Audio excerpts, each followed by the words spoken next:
You're watching a presentation of the ACC on ESPN.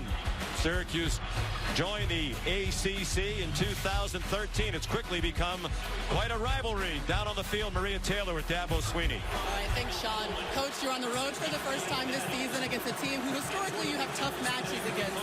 How would you describe starting fast for your team tonight? Well, starting fast would be either getting a 3 and out, or a great kick return, pinning them deep on the kick, or us moving that ball out there a little bit. So, you know, we just need to come out and settle in, and it's a great environment tonight, awesome crowd, and show some poise and some mental toughness, because that's what it takes to win in an environment like this. What would be the greatest challenge you feel like facing your team tonight? I think just the communication early, just kind of getting settled in, and our operation. That's probably the biggest thing early. All right, thanks for your time. Got it. Well, as we mentioned, exciting last two meetings. Clemson came here on a Friday night 2 years ago in mid-October and lost by 3. They won by 4, scoring the winning touchdown at home against Syracuse last year on a touchdown run by Travis Etienne. Syracuse won the toss and deferred, so Trevor Lawrence and the offense will come onto the field first for Clemson. Deafening noise as the teams took the field. First home sellout in football for Syracuse since 1998, when they opened the year against Tennessee, a team that won here and went on to win the national championship. The Cuse had a pretty good quarterback that year by the name of Donovan McNabb. I was going to say, think about that. You got to go all the way back to Donovan McNabb, the last sellout.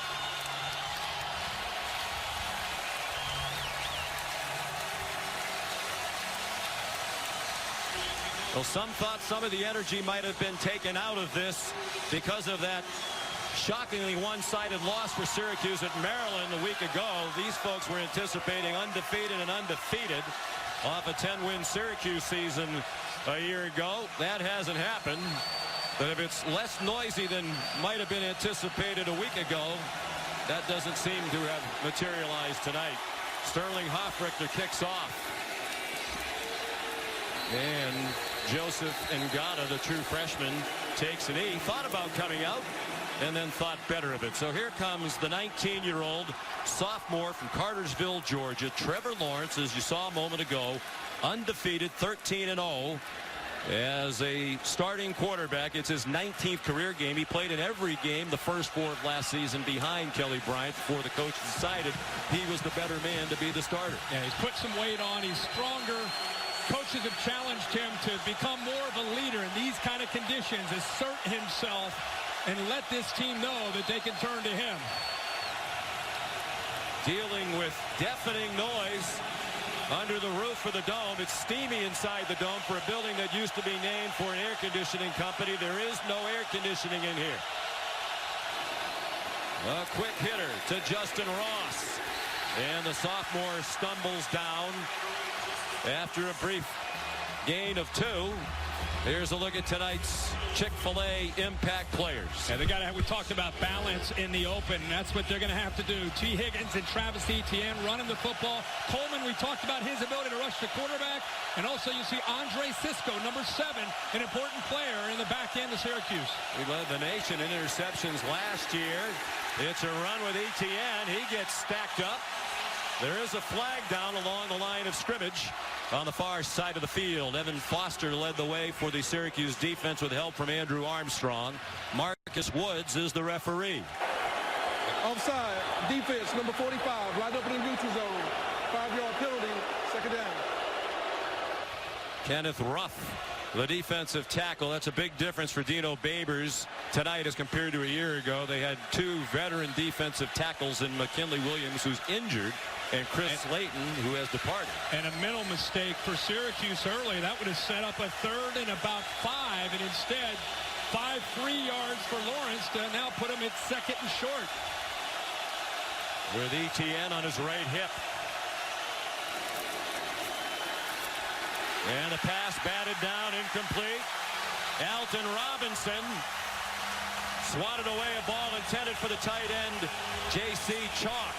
Now they're trying to read the safeties to determine, this will be happening all night, if the safeties come down into the run game, they're going to get the ball to the outside. It's the right read.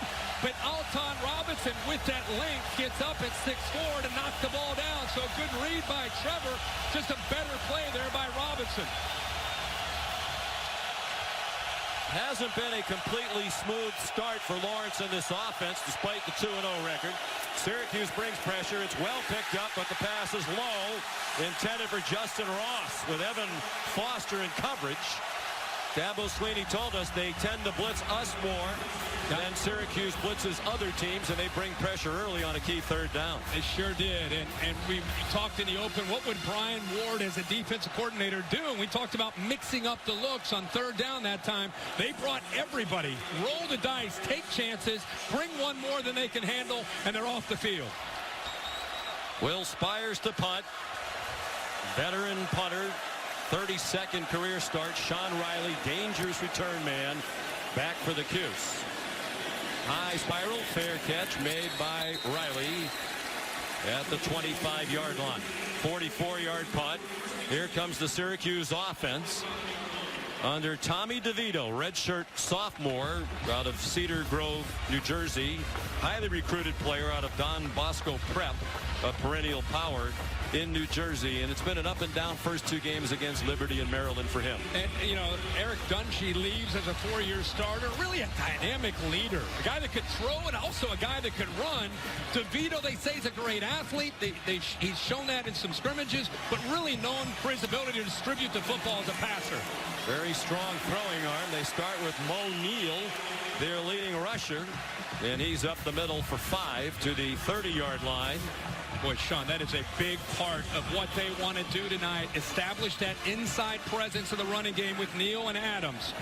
And they want to go fast. That's the trademark of Dino Babers' offense. Trying to hit a deep ball, and it's incomplete. Intended for Tristan Jackson with Nolan Turner, the safety, in good coverage. Boy, that is outstanding play by Nolan Turner. They pick on a safety one-on-one with their top wide receiver.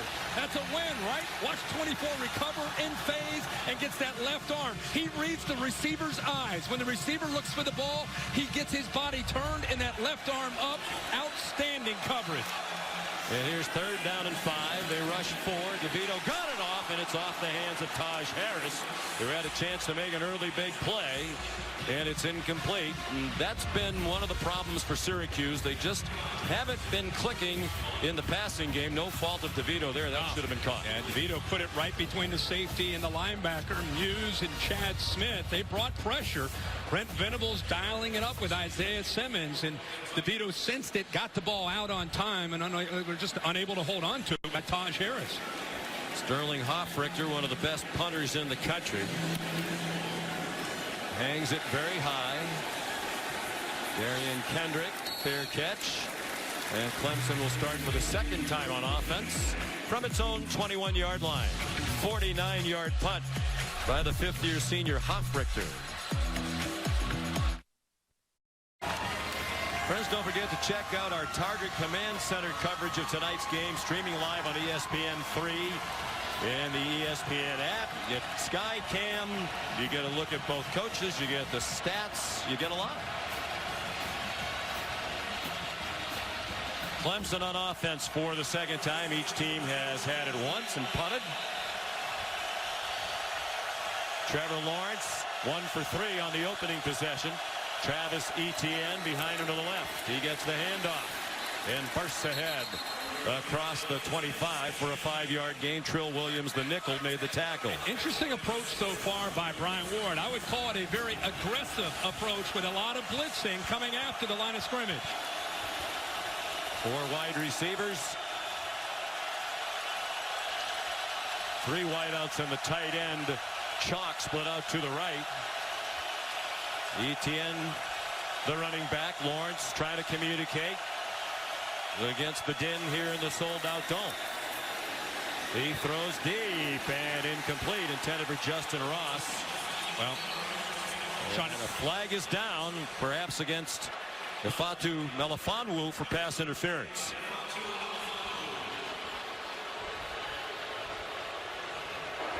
Pass interference, defense, number 23. 15-yard penalty, automatic. First down. You know, the reason I disagree with this call is because of the way Melifonwu gets his head turned. There's no foul there. See how his head is turned? I mean, if anything, they're pushing back and forth. I think that's a no call. Clemson catches a break there and picks up the first down. That's going to be a good matchup tonight between the corner and the lengthy receivers. Melifonwu has the size to compete with those big wideouts. He's 6'3". Lawrence's pass batted down again at the line of scrimmage. They are bringing the heat on 1st and 10. Now, I know they've got 5 defensive backs in. They're trying to match up with the speed. They get a tip because of the blitz at the line of scrimmage by Armstrong. One of the blitzing linebackers, 12, gets his hand up. Look, even the hits. I mean, they're coming after Clemson. What do they have to lose? Come after him. That's the right mentality with this kind of crowd playing at home. High snap, Lawrence. And whistles are stopping the play. Flag on the near sideline, and now some extracurriculars. Akeem Williams and Travis Etienne. Ball start. Offense number 59. 5-yard penalty. Second down. Gage Cervenka, the right guard. When we talked to the coaches during the week, they said they're looking for better play from him. Yeah, for sure. And watch this, gives you an idea right here. Boom! That's the mentality. You talked about how many points they gave up last week at Bird Stadium against Maryland. This is a different Syracuse defense tonight. Incredibly motivated to go up against the #1 ranked team in the country. It was a 10-win Syracuse team last year, entered with high hopes, ranked in the preseason for the first time since 1998. It's been a surprisingly poor start. T. Higgins the catch and a first down as Clemson, the first team to cross midfield tonight on a 16-yard gain. So watch the linebackers, watch how aggressive this group is, and then you have the cushion out here. The answer is the Clemson coaches are saying, listen, they're coming after us. Let's get the ball out of Trevor's hands quickly with that soft cushion. Let's just take those easy throws. 3 receivers to the left. Etienne remains the running back. Here's another quick throw on target to T. Higgins. Out of bounds at the 41-yard line with Christopher Frederick in coverage. And one of the things that can do is, number one, it eliminates those defensive ends from getting to Lawrence, to linebackers that are blitzing. And also, it's going to make the defensive coordinator, Brian Ward, think twice about these early down blitzes from those linebackers, and it opens up other aspects of the Clemson playbook. Lawrence, 6'6", 220 pounds. And turned 20 years old in early October. Play fake, quick pass, first down and more. Amari Rogers banged down at the Syracuse 25 by Andre Sisco and Lakeem Williams. Hey, Sean, look at Dabo. He sees a look that he wants. He wants to make Trevor sees that he's got the matchup to the field. He's got the numbers. He pulls the ball out, gets the ball out there where Dabo's telling, throw it out here. They get the numbers, and there's big yards. 16-yard gain. Clemson on the move. Lawrence keeps it and gets 9 on first down. When we visited with him last week before the Texas A&M game, he said one of his primary goals in the offseason, become a better runner, a little more explosive, and the coaches talk about how he can run. You saw that last week. We've seen glimpses of that the first couple of weeks, and he is an incredibly athletic quarterback. He's looked at as more of a passer, but he can go. And I love how they sprinkle in the zone read to keep that defensive end honest from collapsing down on Etienne.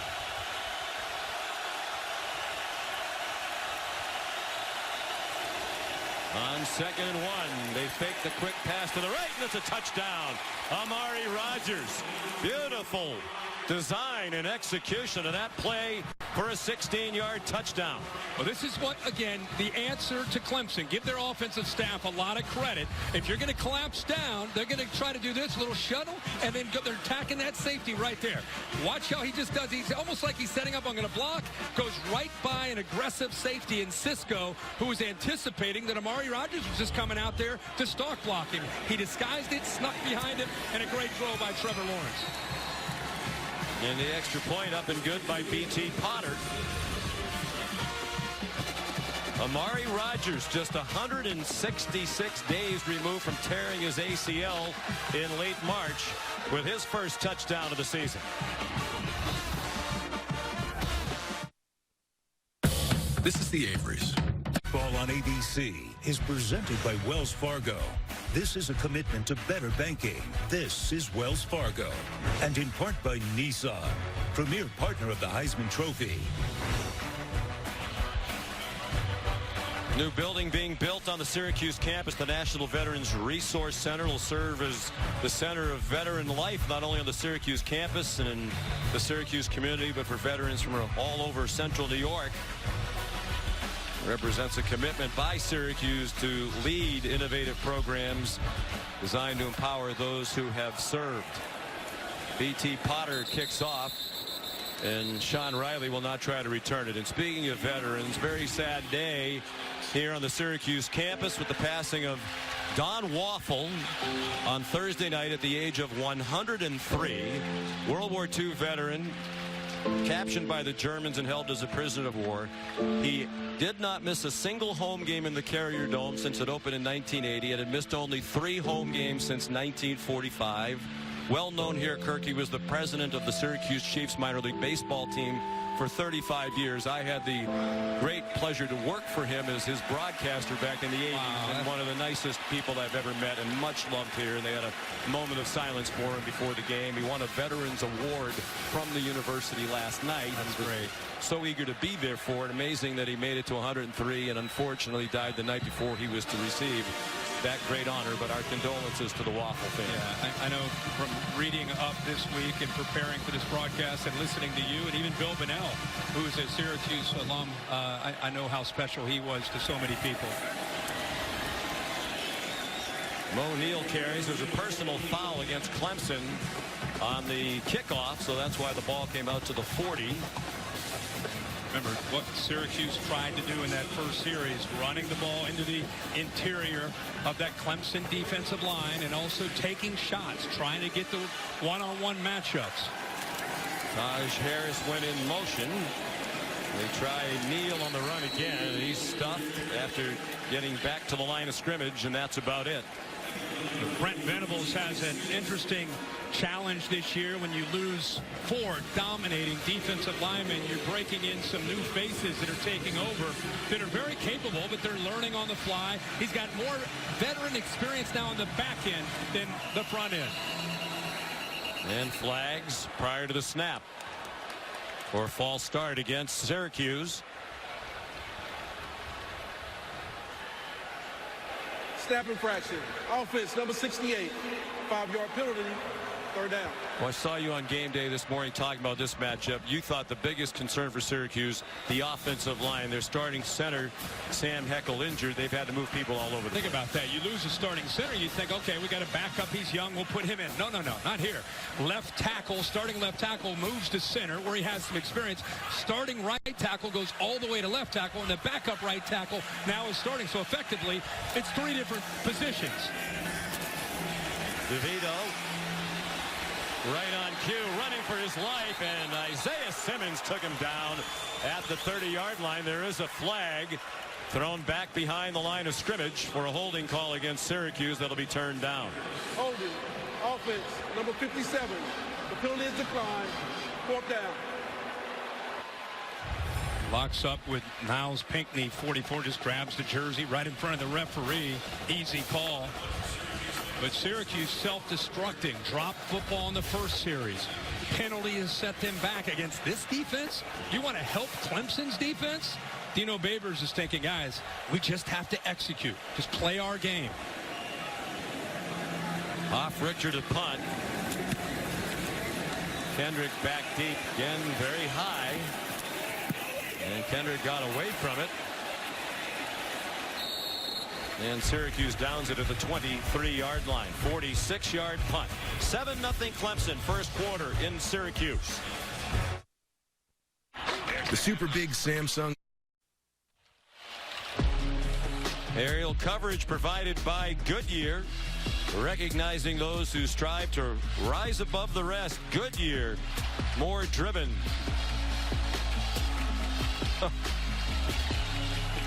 Oh, boy. How about that? Wow. Oh, that's awesome. On the Goodyear blimp. I tell you what, it's the first time my name's ever been on the Goodyear blimp. Well, special thank you to the folks at Goodyear and our ABC colleagues.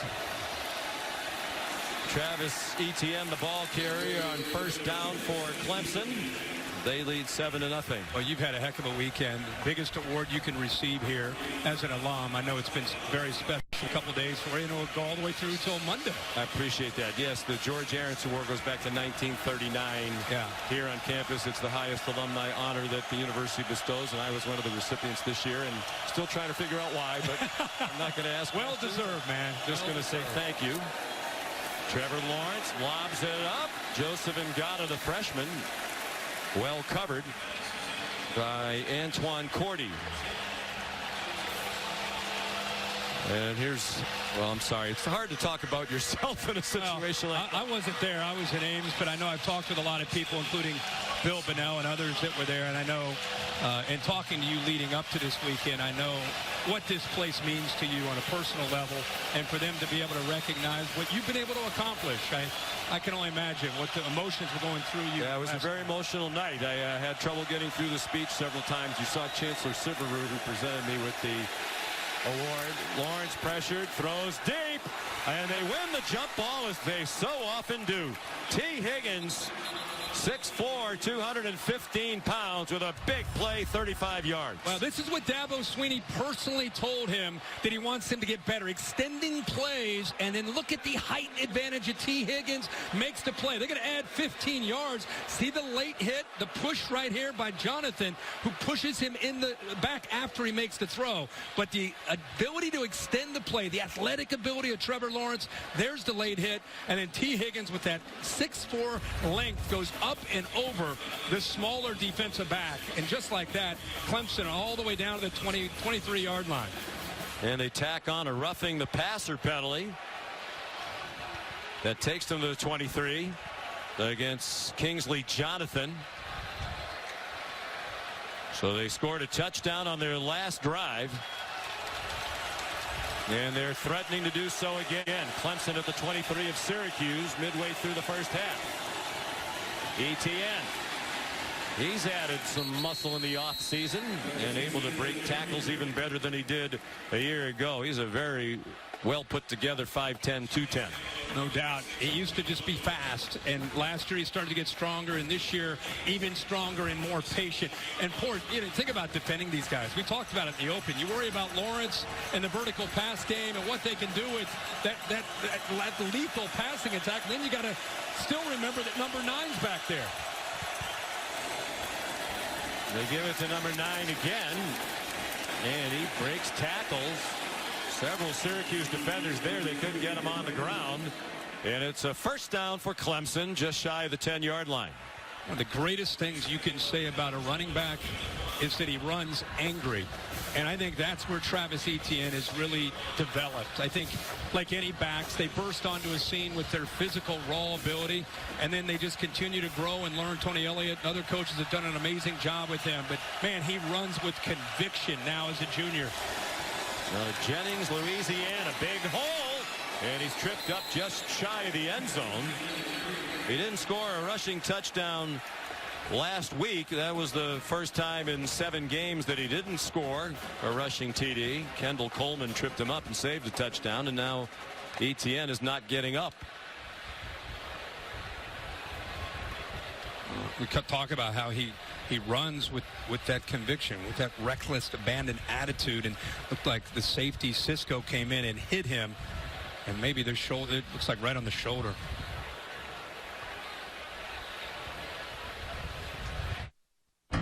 This is the all-new Chevy Silverado. Update number 9 Florida taking on Kentucky over on ESPN. Sawyer Smith to Ahmad Wagner, 26 yards to tie things at 7. They've since tacked on another and are up 14-7 on the Gators over on ESPN. Sean?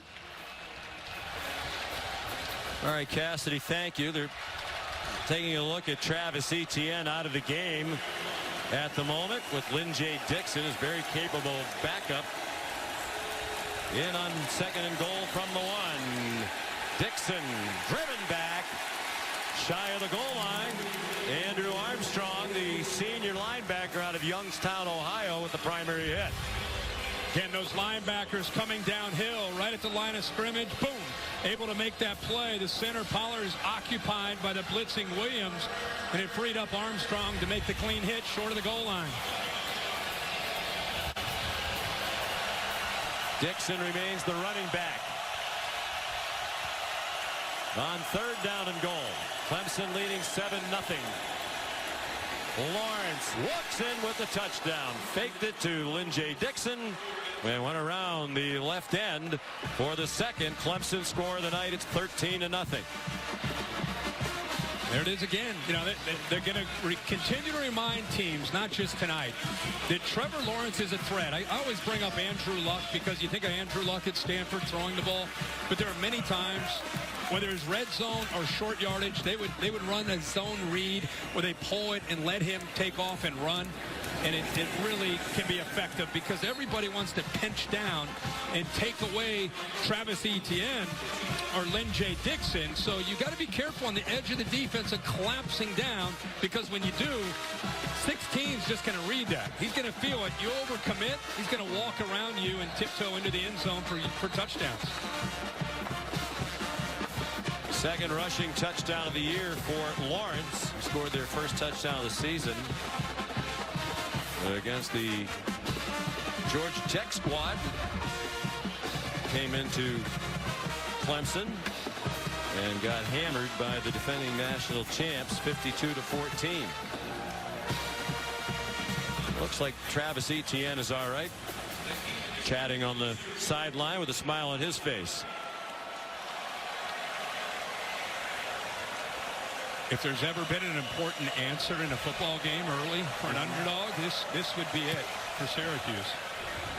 In their last 2 games against Maryland and Clemson, those 2 teams have been in the red zone 10 times and scored 10 touchdowns. So the red zone defense is lacking. B.T. Potter's kickoff, a touchback. We remind you that next week, Saturday Night Football presented by Wells Fargo will be back in Austin as the Oklahoma State Cowboys ride into town to take on the Texas Longhorns at a Big 12 conference battle. That's Saturday, 7:30 on ABC, also streaming live on the ESPN app. You know about Sam Ehlinger, but look out for Spencer Sanders and Oklahoma State. Tylon Wallace on the outside, one of the top receivers in the country. Chuba Hubbard is an outstanding back. They can score, and if anything, you expect maybe a shootout next week. Tommy DeVito throws, and a good catch. Hands catch made by Harris. Very close to a first down. He dropped one on the opening drive, but made it a catch there on a tougher chance. Yeah, good placement of the football, trusting his receiver Harris to make the play. And back to the run on 2nd and a yard, and Abdul Adams, the transfer from Oklahoma, dropped in the backfield. Well, we've talked a lot about these Syracuse defense. Here's Isaiah Simmons. He's going to blitz up. Now, Simmons, this is new for him this year. They're playing him in the back end quite a bit. You'll see him at times over a slot receiver. They move him, Tanner Muse, and Kayvon Wallace around a lot. And the whole principle behind that is to try to confuse the quarterback with different looks, with these different roles that all 3 of these safeties can play. Simmons started as a safety, then moved the linebacker, and now he's really a little bit of everything. On 3rd and 4, Tommy DeVito running for his life, has a man open far sideline, and a Syracuse first down. The catch and run by Tristan Jackson, a transfer from Michigan State. That's a heck of a job by DeVito, because Brent Venables that time had 5 guys up close to the line of scrimmage, ended up only rushing 2 and dropping 9. He's still able to find a hole in the zone. The first down of the game for Syracuse. DeVito in trouble and sacked, tripped up by the blitzing linebacker James Skalski. But Brent Venables continues to dial up the edge pressure right here on the outside. Both Skalski, 47, and Kayvon Wallace. Skalski comes free. And again, they give you so many different looks that it affects the offensive line and the backs on who's picking up who, and create that confusion. DeVito forced to a deep drop. It's batted out of the air by K.J. Henry and incomplete. That looked like last year. And they rushed 3. And there wasn't a blitz there. Not a lot of creativity. You know, what are they going to do this time? It's just K.J. Henry saying, I'm a better athlete. I'm going right by my guy. And that's a luxury that Clemson's had the last couple years with Christian Wilkins and Farrell and Austin Bryant and that group that they had. That's what that looked like, and if that starts to happen on a regular basis, that's a problem. Well, they lost 4 draft picks in the front 4. Sean Riley the catch. Of course, they had 3 players taken in the first 17 picks of the NFL draft from their defensive line of last season.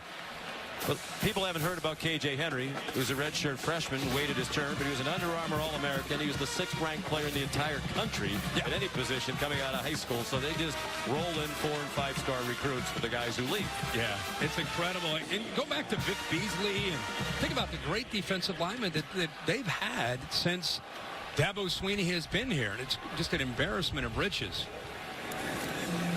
Offridge are on the punt again. 3 minutes to go in the first quarter, dominated by Clemson. And Syracuse will down it at the 2-yard line. Cameron Jordan in the right spot, a 55-yard punt. Here's Maria Taylor. Well, first, guys, just want to update Travis Etienne. The trainers did check out his neck and shoulder and check the strength, but he said he was okay. In fact, he was ready to go in last series again. Now, Travis is a guy who, coming from Jennings, Louisiana, he's been someone that the entire community has gathered around. And as we continue to recognize teachers that go the extra yard, the teacher that he wanted to recognize was Carrie Klein. And that was his environmental science teacher. She said they created an entire Clemson Day just for him when the Tigers made it to the playoff because he represents players that make it out of their city, and they're rallying behind him right now. Very likable young man, Travis Etienne. Tigers from their own 3. Etienne gets the call, gets a half-yard, and that's about it. Extra Yard for Teachers Week is an annual celebration led by the College Football Playoff Foundation that honors great teachers across the country, as Maria just mentioned. To learn more about Extra Yard for Teachers, follow @CFP Extra Yard or search #Extra Yard Week.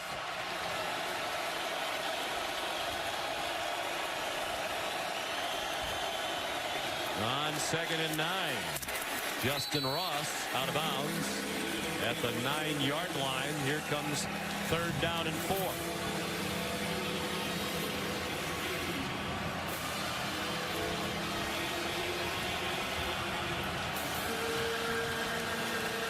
Lawrence 7 out of 11.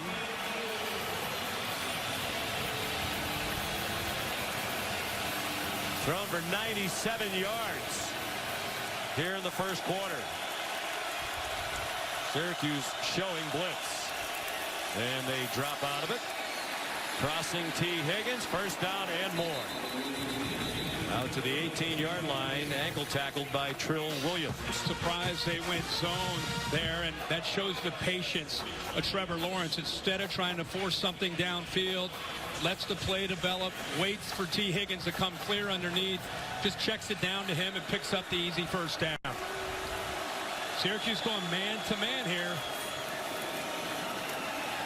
Etienne avoided the tackle behind the line of scrimmage and made his way to the 23-yard line. So he's back in there. The big problem for Clemson the last 2 years, their starting quarterback didn't make it to the second half. When they arrived here 2 years ago as the #2 team in the country, Kelly Bryant was the quarterback. He suffered a concussion in the first half, and Dabo Swinney, Jeff Scott told us on the phone the other day, the backups just weren't really well prepared to play. Yeah. And then last year was Lawrence who got hit along the sideline and knocked out of the game. Chase Bryce had to come in and play the second half. Incomplete pass intended for Joseph Ngata. There's what happened to Bryant when he came in with an ankle injury.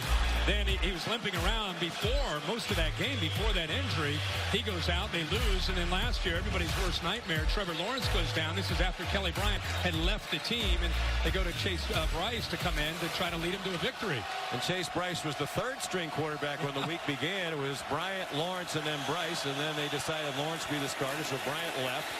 Lawrence pressured immediately, throws a deep ball, and the receiver shoved down Frank Ladson. coverage from Christopher Frederick and no flag on the play. In that very similar area earlier in the game, Clemson ended up getting pass interference on a call that I don't think should have necessarily been pass interference. This time on third down, I think there could have been pass interference in a push that time by Frederick, but it's a no call. Ball's underthrown. Ladson's trying to come back, and the defensive back definitely interfered with it. Live from our vantage point, it looked like more of a push than it did on the replay. Probably a good no call there. And Will Spires will punt with 43 seconds to go in the quarter.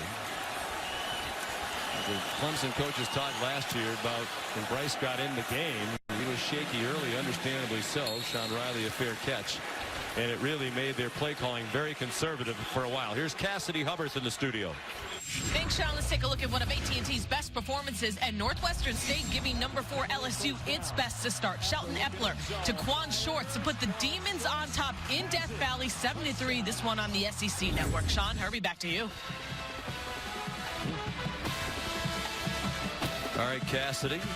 LSU as a legitimate threat in the SEC. Yes, with Joe Burrow and the new offensive approach, they're always going to have athletes. I can't wait for you guys to see them in person and see the different way they're attacking as an offense. And I don't think they're going to take their foot off the accelerator.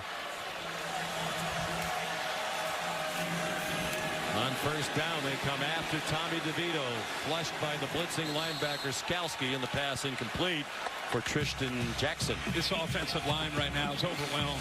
Not only are they depleted and moving and reshuffling to death, but the blitz schemes, the variety of ways that Brent Venables is dialing up pressures, the different looks, showing an odd look with 3 defensive linemen, and then bringing that 4th guy. Is it a nickelback? Is it a linebacker? Is it a corner? It's affecting the communication right now, and they're letting people in free. After a number of fakes, here's Abdul Adams, tough run, and the crowd appreciates that. He got 6. It'll set up 3rd down and 4. He got 6 and maybe about 8 after contact. Really good effort.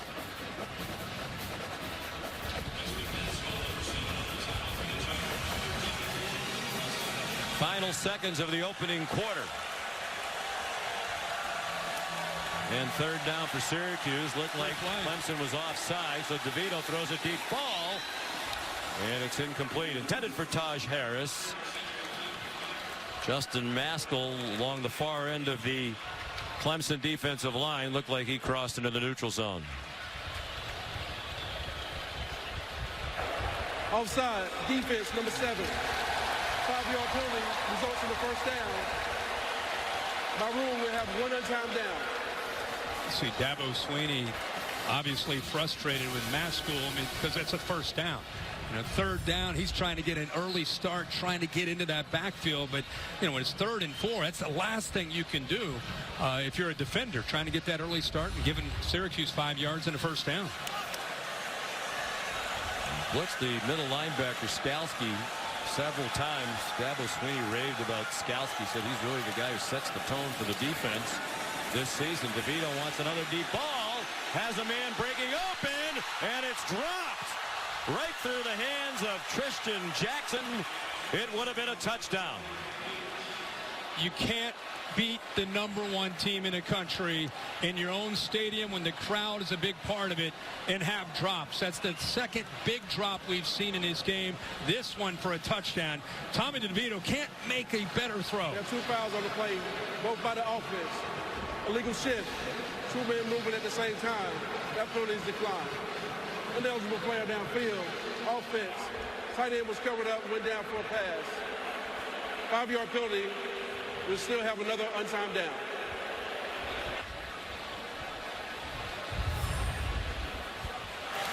This play wouldn't have mattered anyway because of the penalties, but you can see right here, this can't happen. I mean, you're throwing the ball 55, 60 yards downfield, and it goes right through the hands of the Michigan State transfer, Jackson. Sat out most of last year. He was eligible to play in the Camping World Bowl game in Orlando. They went over West Virginia for their 10th win of the season. And that kind of a start to the year for Syracuse. Everything just a little bit off. DeVito, far sideline, caught for a first down.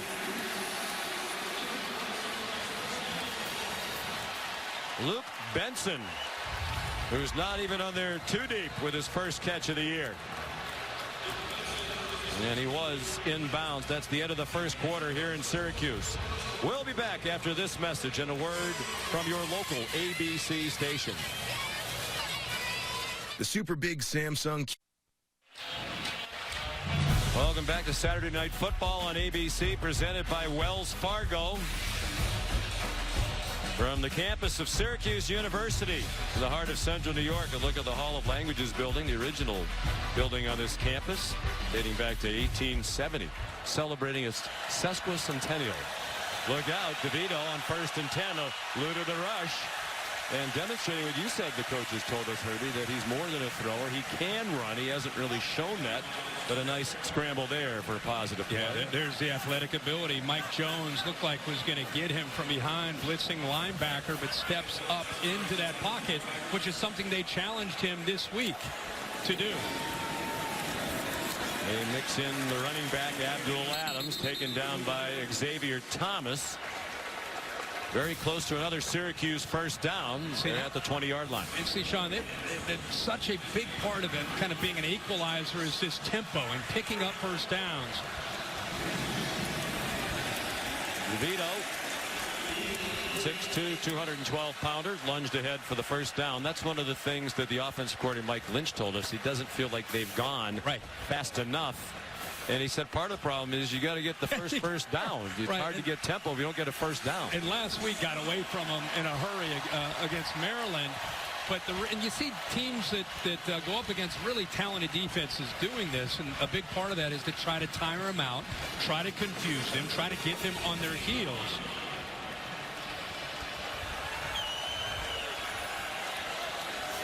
From the 18, Clemson crowding the line of scrimmage.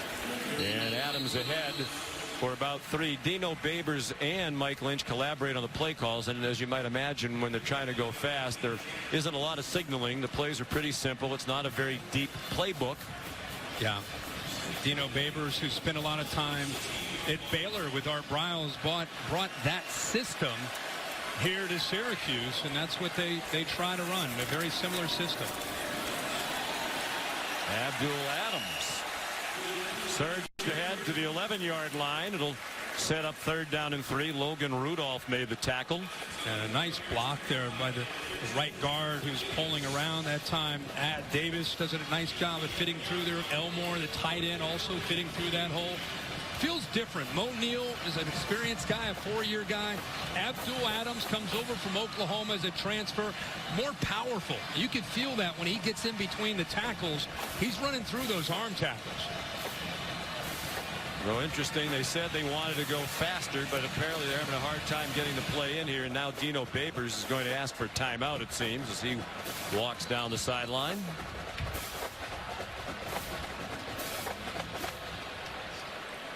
A big play upcoming for Syracuse. 3rd down and 3. The Orange down 14-0 early in the second quarter. Sellout crowd here in Syracuse realizes there's a big play coming up for the Orange. 3rd down and 3. Down 14-0. You wonder, Sean, if this could be 4-down territory. Down 14. Big underdog. Got to take advantage of this drive and try to come away with a touchdown. 9 defenders up tight in the box, man-to-man on the perimeter. They got the look. Now it's about execution.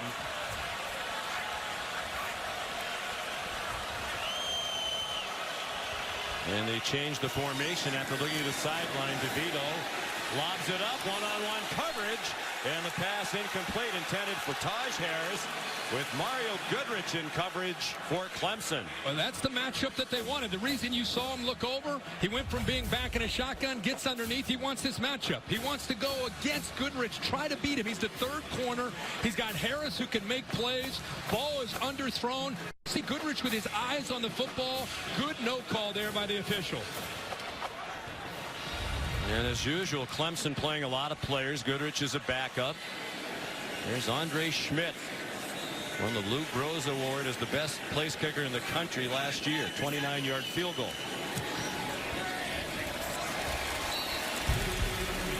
And Syracuse is on the board with 12:24 to go in the first half. It's 14-3. Brace yourselves. You might want Involving Syracuse football at the Varsity on South Cross Avenue, which dates back to 1926. You would love it. Fantastic pizza. Really?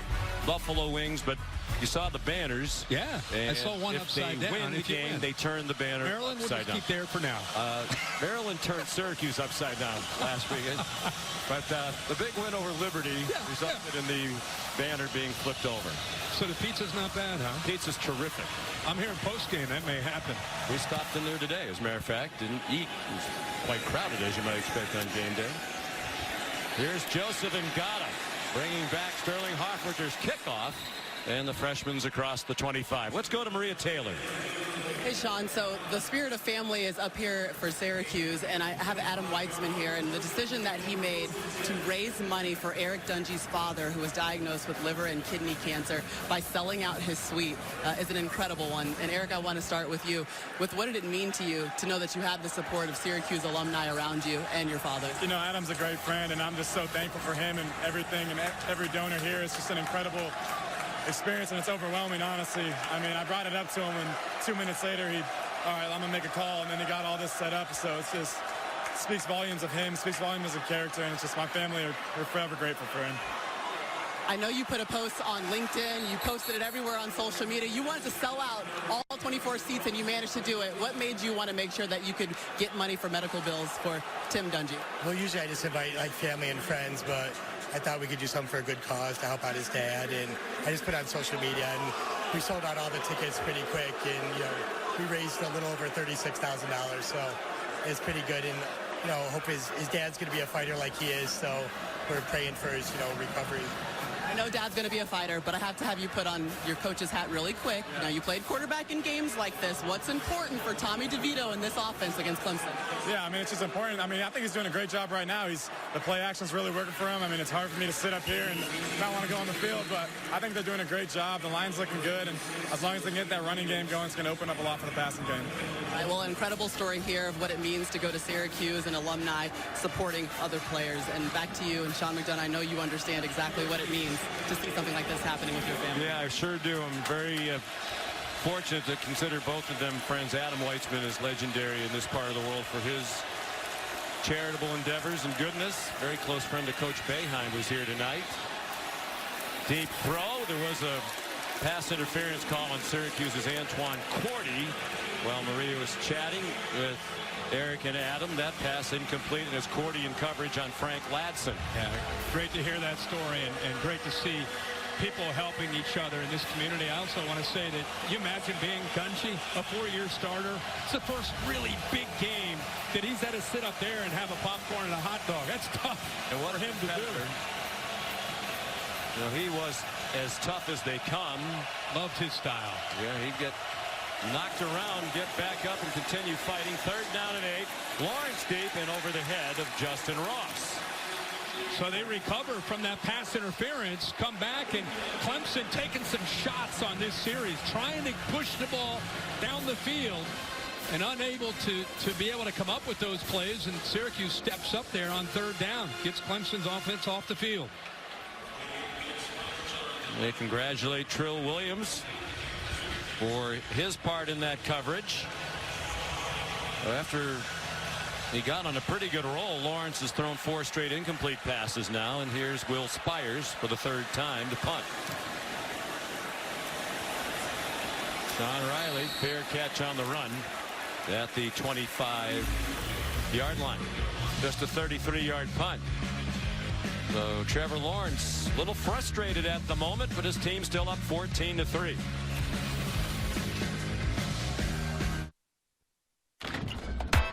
This season, Taco Bell celebrating student sections, passionate fans like these Syracuse students. Taco Bell awarding the Live Moss Student Section of the Year. Syracuse student section already on the national watch list, now called the Ozone at Syracuse student section. Go to ESPN.com/Taco Bell, see how your school can compete. Or get the committee's attention by using the hashtag Live Moss Student Section contest. DeVito wrestled down by Tanner Muse, the blitzing safety, the third sack already for the Clemson Tigers. Tanner Muse is right here. Again, he's typically in the back end, but this is an adjustment that's new for this defense. How do we get after the quarterback by creating confusion? That could be Isaiah Simmons. That could be Kayvon Wallace. It could be Tanner Muse. And when you use different bodies, it affects who you're IDing and who to protect against blitzes. When we talked with Dino Babers, he said that was the #1 thing when Syracuse was on offense. 11, 12, and 19. Here's another blitz. It's the middle linebacker, Skalski again. And 4 sacks for Clemson against this beleaguered Syracuse offensive line. It's great to see Skalski back. He comes from here. Chad Smith comes from the outside. This offensive line, they're starting to guess where that pressure might come from. The center service moves to his left. Nobody to the right to pick up that blitzing middle linebacker. So back-to-back sacks. Since 2014, Clemson has more sacks than any team in the country. DeVito short throw, hoping for a lot of run after the catch by Aaron Hackett, and he doesn't get it. A quick 3 and out.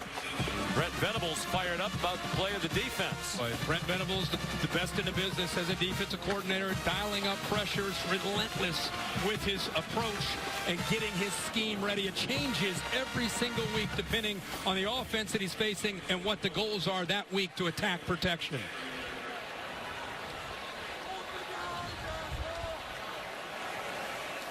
Here's Sterling Hoffrichter to punt for the 4th time.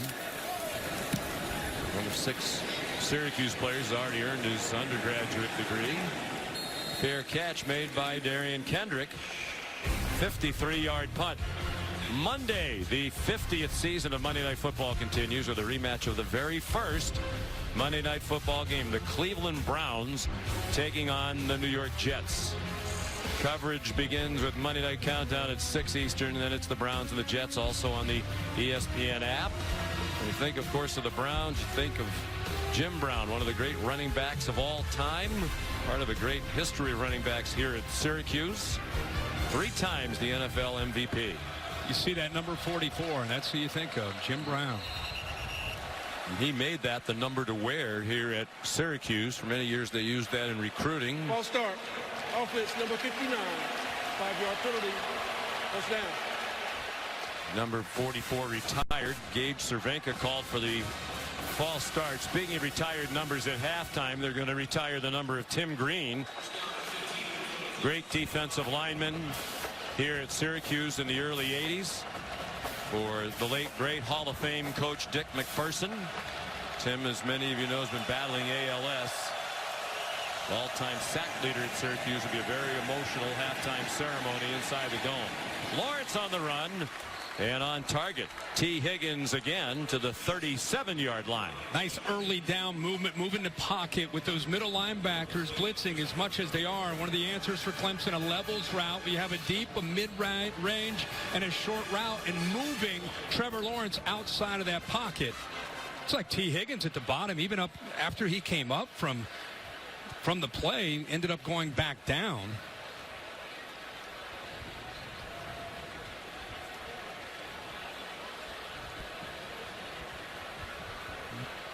Christopher Frederick came down on top of him after the tack on top of him as he tackled him.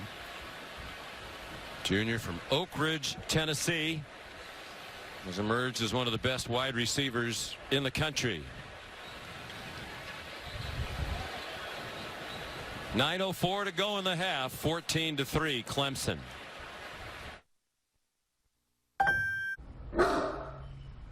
Presented by Wells Fargo on ABC is brought to you by Pacific Life.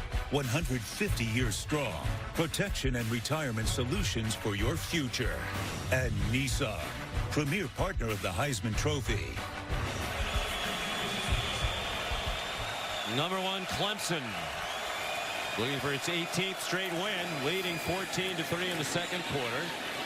And on 2nd and 3, it's a short completion to Justin Ross, who got spun down very near the line to gain. They're going to mark him just short. It'll be 3rd down and a half a yard. Alan Stritzinger made the tackle. Well, you know, Cuse on 3rd and short will be blitzing those linebackers. trying to be able to win the battle at the line of scrimmage and get penetration.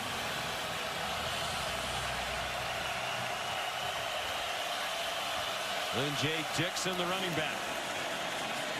He gets the call, gets tripped up. And from where the official's running in from the far sideline, it looks like he got the line of scrimmage, and that's all. So it'll be 4th down and less than a yard. How about the effort of Kendall Coleman being able to come all the way from his defensive end spot, 55, coming down, getting inside that block, and his left arm prevents Dixon from getting that first down. Talk about an effort. We think of Coleman, we think of a pass rush guy, right? He's the leader, the motor of this defense, and on 3rd and short, he makes the play. And they force a punt.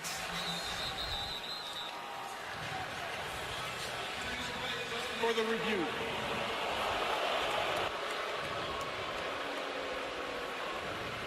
Apparently they're looking to analyze the spot. See if maybe Clemson had picked up the first down, didn't get a good spot. Yeah, and I wondered if that might have been Dabo Sweeney asking them to take a look, but I don't think it was. I think that came from upstairs just to be able to confirm and look at the spot to see if the ball is able to extend across the line. He looks well short to me. I think the spot looks pretty good based on that look anyway. These are always dicey. I don't know, how do you, it's. Well, he hit the 40-yard line. It didn't look like he got it from that angle either. Elbow down with the ball tucked in his arm.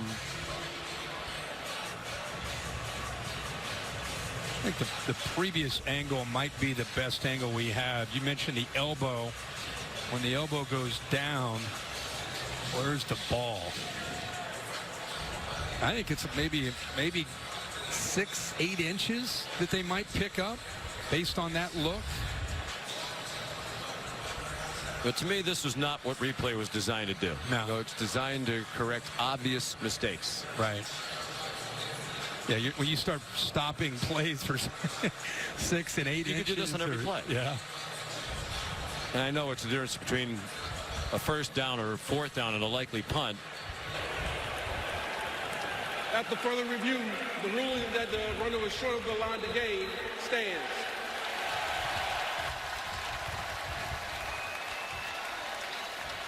Although it gives Dabo Sweeney more time to think about what he wants to do. It is kind of the field position and certainly the yardage. If you had a fake in your bag, you might run it. Sean, the way this game started and the way the Syracuse defense has kind of settled in, 14-3, their defense continues to do the job of getting that high-powered Clemson offense off the field. Syracuse alert for a fake there. High but short punt by Spires, and Sean Riley the fair catch. 38-yard punt next week.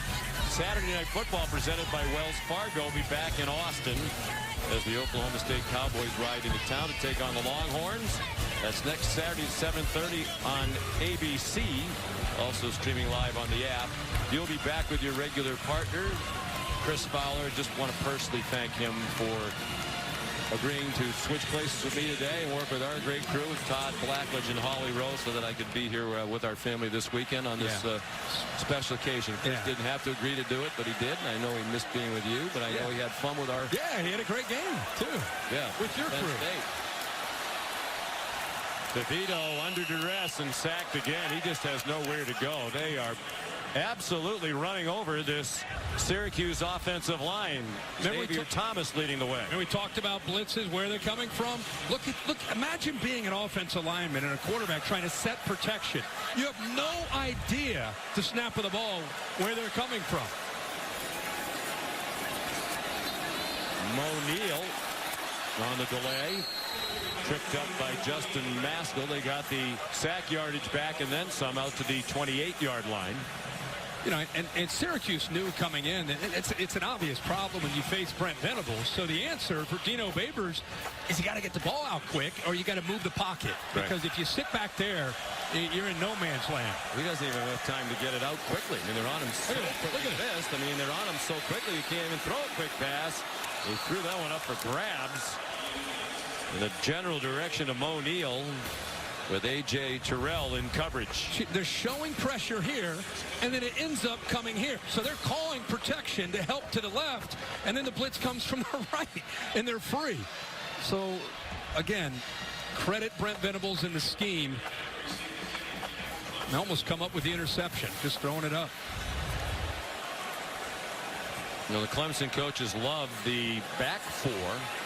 They're veterans. 6 starters of the front 7 lost after last season's national championship, but they think they have a talented group playing well. Darian Kendrick, the fair catch of a 51-yard Hoff-Richter punt. Well, let's bring in the Bear. I always enjoy this. Now I get to participate in the Aflac trivia question with the Bear. I'm sure the Bear is somewhere air-conditioned, not under the steamy roof of the dome. Are you actually inside the building, Bear? Where are you hiding? I'm in the truck with your Syracuse alum, Bill Bonnell here. Our it's a great producer. Question. Of course, the Orange looking to beat a top 2 Clemson team for the second time in 3 years. Which school has the most wins over top 2 opponents as an unranked team? For the second time in 3 years, Syracuse win as an unranked team over top 2 teams. Sean, welcome aboard. That's your answer? It's your big weekend? It's your turn. Well, it's homecoming. I'll just blurt out Syracuse. I know it's not the case. What is it? Do we have to start with a tough one? Well, it's a tough one, but it's a Iowa, timely one, I think. The answer to the Aflac trivia question tonight, Purdue. Purdue has 8, including that win over Ohio State last year in October. That great game. The Bear. Now, I know you have not been here except to play. That was the only time. Here Bear's probably been here for hoops, I would guess. I don't know if he has. Lawrence throws, and the catch made by T. Higgins, and he might be off to the races. Lakeem Williams trying to track him down, and he gets some help from Trill Williams, but it's a huge gain inside the Syracuse 10. They'll mark him down at the 9. Good for 56 yards for Clemson. Great matchup one-on-one with Melifonwu. Who's going to win that? The back shoulder adjustment back by T. Higgins. And the size, that's the matchup you love to see. 6'4" receiver against a 6'3" corner. But the placement of the football and the adjustment back by T. Higgins. Personal foul. Face mask. Offense, number 5. 15-yard penalty for the smart foul. Result of play will be a first down. And Trill Williams injured on the play. T. Higgins trying to use a stiff arm, gets his hand locked into the face mask of Williams, the linebacker, chasing him down. And that's what was called, and cost him 15 yards. Good placement of that football by Trevor Lawrence, who knew that his receiver, it's something you practice sometimes depending on the placement of that corner, where he is, if he's in phase, or if you have a step or two on him, you're going to throw it downfield. But in that case, the corner was in phase. You're going to throw it back, and that is a tough adjustment back when you're running full speed for a defensive back. Well, big play. You mentioned the Syracuse defense had gotten better. Certainly improved over last week at Maryland. The Terrapins scored touchdowns on 7 of their first 8 possessions. They had 42 points at the half. Then Maryland had just 2 at the half today in the loss at Temple.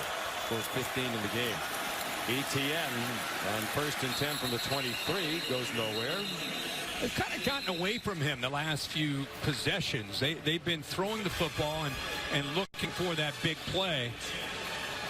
And I think what makes this offense so tough to stop is when they get ETN going between the tackles, and then they can still get those safeties worried about that running game, and then they can get the ball downfield. The last 2 or 3 possessions, it's really been more about the passing game. It's usually a good idea to give it to ETN. He's averaged better than 8 yards per carry for his career. Lawrence to the back of the end zone. One-handed catch made by Ngata, but he's out of bounds. They're very high on Ngata, true freshman. They say he could be the next great one. Tight coverage by Frederick. Good job of kind of walling him off, forcing him into the boundary. Lawrence really didn't have anywhere to go with the football, but gives you an idea with the hands of Ngata what he can do, even though he's out of bounds. Yeah, he looks just like Higgins and Ross, another guy that's 6'3", 215 pounds. Third down. Syracuse rushes only 3. Lawrence plenty of time. Sets and fires over the head of T. Higgins. So good coverage. And now a flag down at the end of the play.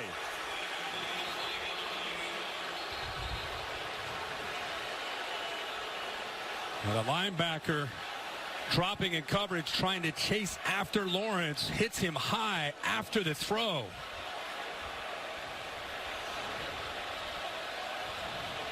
Well, it's Lakeem Williams, who's been feisty earlier in the half with some stuff. This is nasty, Sean. Boom.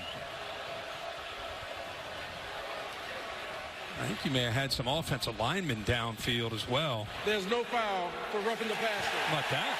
And that was a player downfield. Yeah. Offense. That penalty decline. Fourth down. John Simpson got downfield. I thought they might get him because he wasn't necessarily, it was late, it was high. And anytime it's even close to being high on a quarterback who's defenseless, the official will call it. But instead, they wave that off, and they go with the offensive lineman downfield. So, again, the Cuse defense holds steady. Yeah, big face mask penalty against T. Higgins on the end of his long catch and run.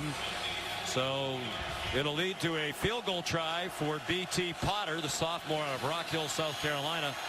First year as their starting field goal kicker. 2 out of 3 this year, 3 out of 4 for his career from 40 yards with a big leg and plenty of room to spare. 4.5 to go till halftime. 17-3 Clemson. The people have spoken, and they agree. Nobody does spicy chicken like Wendy's. 7 under 5 minutes to go. 1 timeout left. 4th and goal from the 1. Attempts a field goal. And they hadn't been really moving the ball very well. They finally got deep. I mean, deep in Penn State territory. You may not get down there again. I was shocked they kicked the field goal. I was too, and they missed it. The chip shot field goal that they missed.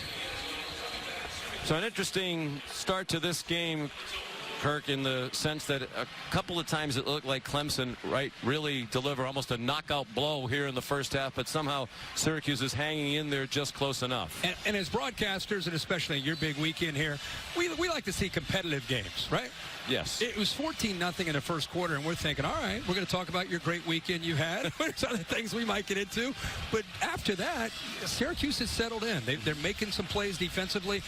They were confident, I think, that their offense could have a chance to make plays, be the aggressor. Now, we've not seen that yet because Venables has done a good job at dialing up and confusing this Clemson or this Syracuse offense. But see if they can do anything here before the half. Can they protect Tommy DeVito? No. Skalski, the linebacker, on the blitz again. And this almost looks like an instant replay over and over and over again. The Syracuse quarterback running for his life. You got a backup right tackle in the game because of some injuries. Ryan Alexander. Vettorello, the starting right tackle, is over at the left tackle spot, and the left tackle is the center playing for Sam Heckel. So it's hard on a really good offensive line, let alone that. And they can smell blood, Clemson. They're just coming after relentlessly. DeVito stayed alive, and now it's Mo Neal up the near sideline and down at the Clemson 25. Well, that's what you have to do. You've got to make them pay for the pressure. They brought the blitz. Spector on the outside to your left 10. Nobody's in the flat. DeVito, the athletic ability, Sean, to keep the play alive. He just happened to check down at the last second before he took off, and Mo Neal picks up huge yards after the catch. 50 yards. They come right back with the pressure. It's Mo Neal with a lot of running room. Banged out of bounds by Tanner Muse inside the 10. First and goal, Orange. Well, again, if you're going to bring the blitzes, these are good answers. Look at the outside pressure. Nobody's left out there. So you get the ball out, you get the ball out quickly and to a playmaker, and back-to-back plays, Mo Neal gets some positive yards. He gets a breather. Abdul Adams is in for him. And with 3.5 to go in the half, a flag. It's going to be a timeout first for Clemson. Clemson had 12 guys on the field. A little moment. This sellout crowd, first inside the dome for football since 1998, brought back to life. Couple of big plays back-to-back in the passing game. DeVito to O'Neal. First 6 possessions of the game for Syracuse, they had a total of 62 yards of offense. They've had 67 on this drive, and they're inside the 10 trying to make it a one-score game. You're going to get man-to-man with your wide receivers locked up against the corners of Clemson. You're either going to try to hit the receivers, make them win on the outside with slants or a fade, or maybe a speed option to get the ball out of the hands of the quarterback quickly. Tough to run in the middle. Abdul Adams, the running back. DeVito continues to retreat and throws it away over the head of Christian Jackson. That's a habit that he's had that Mike Lynch told us they're trying to break him. When he gets pressured, he tends to retreat even deeper, and they'd rather see him, if he can, step up in the pocket. We saw him do a better job of that earlier in his first half. Last week, he was, as you said, not only losing ground, trying to go left to right instead of climbing the pocket. Now they spread them out. And they blitz. And they run right into the blitz. Abdul Adams buried back behind the 10-yard line. Tanner Muse, the safety. That is tough to do with the movement of that defensive line. Just nowhere to go. You're asking an offensive line that physically is overmatched to try to win between the tackles. You need to get the ball out on the edge. Crowd wanted Syracuse to snap the ball as Clemson had men running off and on. Sean Riley driven back.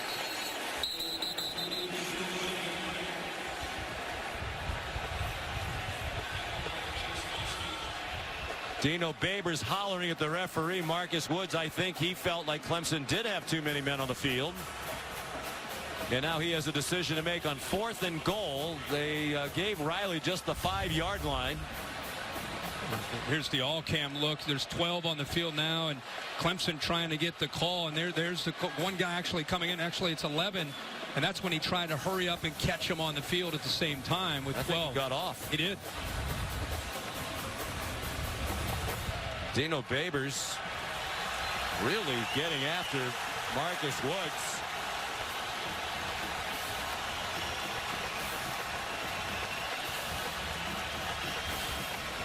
Clock is running and the play clock's running, so he's going to use a timeout.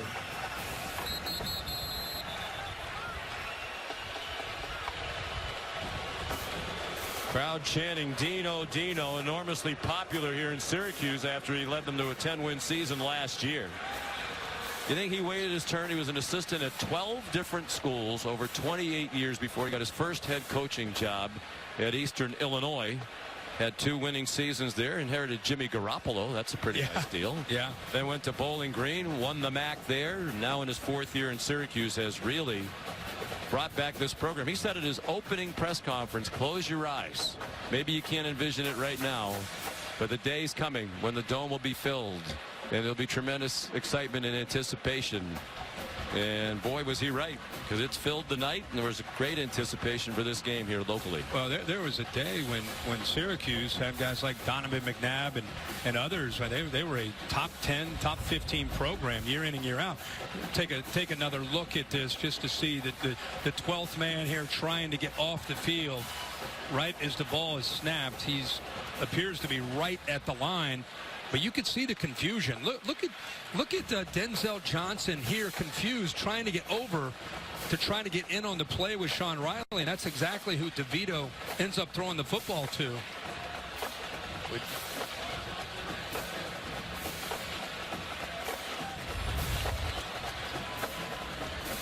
So they are talking to Bruce Palmer, the replay official, this ACC crew.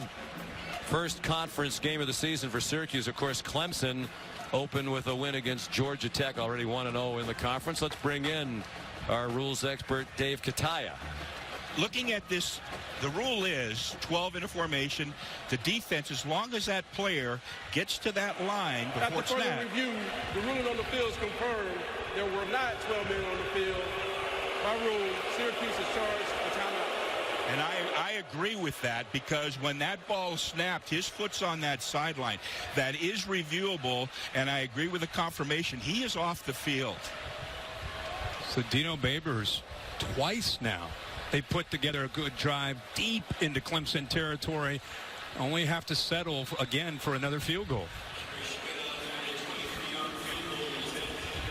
So here's Andre Schmidt.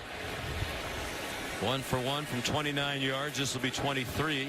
Nolan Cooney out of East Greenwich, Rhode Island, is the holder. And the operation results in 3 more points. Exactly 2 minutes to go till halftime. And it's 17-6 Clemson. Aerial coverage provided by Goodyear. The best part of every kickoff is the drive that comes next. Go further with Goodyear. More driven. Now Syracuse deferred. They won the toss and deferred. They played defense. They're going to get the ball to start the second half. They played a heck of a game to be in this game right now, 17-6. 17-6 for Dino Babers sounds a lot better going into the locker room than 24-6. Right. Big drive here for both teams, but for the Syracuse defense to try to stay in this game and continue to believe that they can compete and try to win this game in the second half. Job 1 doing a better job of picking up the pressures, protecting Tommy DeVito better. Clemson has outgained Syracuse 241-132. 5 sacks already for Clemson in the first half. Probably could have had a few more.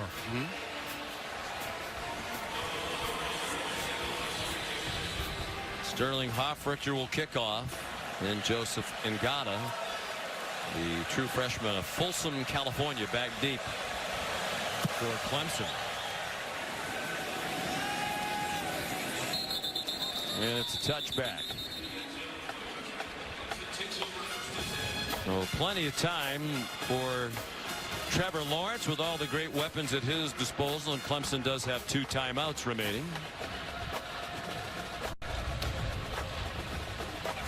Some have wondered, Kirk, about his start to the season. You know, he came into the season with a long streak without throwing an interception. It went to 182 passes in a row before he threw one against Georgia Tech. And now he's thrown 3 interceptions coming into tonight in 45 passes. How do you think he's played so far this year? I think he's played okay. You know, I think he's obviously capable of playing a lot better, but I don't think it's been a bad start to the season. He wants to go deep, jump ball, and good coverage by Melifonwu. But I keep talking about this matchup. I love it because of the size. Did he end up getting his hand on that football? I mean, he's step for step in phase. See that? Boy, I can't tell if he just lost sight of the ball. No, he didn't touch it. Ross had a chance to get his eyes and head turned around and just unable to hold on to it. Ross had a couple of drops last week. You know, we talked about the performance of Lawrence, and the coaches said, well, there were 3 drops in the game against Texas A&M. Syracuse blitzes. Lawrence out for Ross quickly. And he swung across the boundary by Antoine Cordy. Ross had such a monster year that was highlighted by the play in the national championship on that big stage where he just took the game over in the second half. Yeah, both playoff games, he was immense. 6 for 148, 2 touchdowns in the semifinal against Notre Dame. 6 for 153 in a score against Alabama. 3 touchdowns of 40 or more in the 2 games. Pressure, Lawrence over the middle and incomplete. Off the hands of Justin Ross with Andre Sisco, the sophomore, who's had 9 career interceptions already, just 3 games into his sophomore year. Yeah, he does a really good job of feeling this, anticipating the throw, just a playmaker, playing center field, reading the eyes, and on 3rd and short, expecting that ball to be thrown, and jumped it, is able to dislodge the football.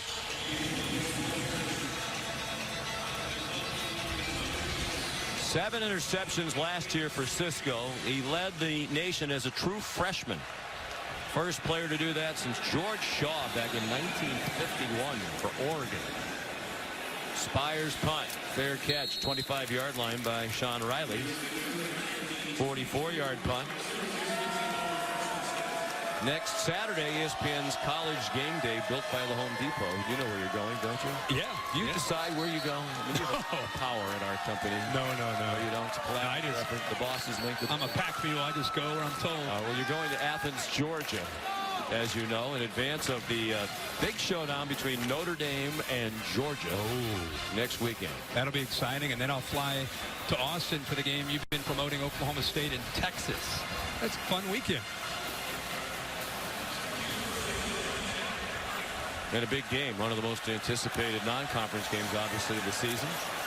Tommy DeVito given a little bit of a pocket, but ran out of time, and he's yanked down by the true freshman, Tyler Davis. And we've seen so much pressure. This time, it's coverage that created that sack. Instead of them getting in right away, Davis needed a little bit of help, and the coverage downfield gave him that. I think an indication of how Dabo Swinney feels his defense is dominating that offensive line. He uses a timeout here with 1:28 to go, wanting the ball back. He has just one timeout left, and Syracuse only one. Of course, they lost one on that challenge a moment ago. That does show you the confidence that he has in thinking that they could make the moves. We've talked about the movement. Heckel moving him out of the lineup with his injury. You can see how the left tackle moves to the center. The right tackle moves over to the left tackle, and the backup right tackle, Alexander, steps in. So, right. And Vettorello, the left tackle, is just a freshman. They think he's going to be terrific, but he's learning as he goes. He's a redshirt freshman. And Ryan Alexander is a grad transfer from South Alabama. He was a starter there, but he arrived here in the summer and is really still learning what Syracuse does offensively. He's trying to do it against one of the great defenses in the country.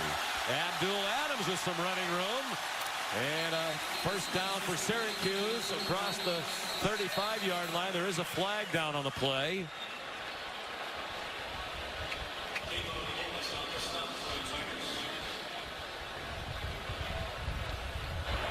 Ineligible receiver downfield. Offense number 82 was covered. 5-yard penalty, second down. That was a key call in last year's Clemson-Syracuse game. Looked like Syracuse had converted late in the game on a huge play. Got called back for Lyman downfield. And that play changes your mindset if you're Dino Babers. Always big chance, some good yards, some momentum, tempo, trying to get downfield into field goal range, whereas now you're just trying to work that clock. With 1 minute to go, Syracuse already 65 penalty yards.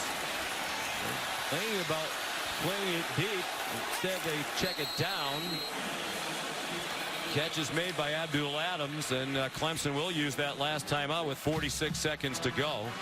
Chad Smith made the tackle, and Dabo Swinney raved about him when we visited the other day. A graduate student getting his first opportunity to start this season. And Coach Swinney thinks he's done an excellent job. Think about that in the era that we live in with players, seems like a lot of them in a high-profile teams leaving after 3 years or getting frustrated if they're not starting and transferring into the transfer portal. There's a guy like Chad Smith who's working, as you said, in his 5th year.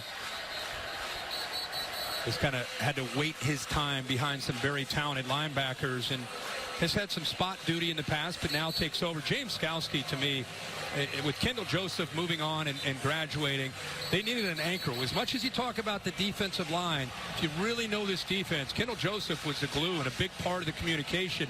James Skalski, who was a great player, sat out last year with an injury, comes into that role and now becomes the guy that has to make sure everybody's kind of the extension of Brent Venables out to the defense. Well, I like when we asked Dino Babers yesterday about this defensive front for Clemson. He said, well, if you're asking me if I'd rather face that bunch from last year, no, than all those first-round picks. But it's not that this bunch has some serious drop-off. Abdul Adams taken down by Jordan Williams and Xavier Thomas. No timeout here for Clemson. And it looks like the half will end without them having to punt. 26 on the game clock and 27 at that same time on the play clock.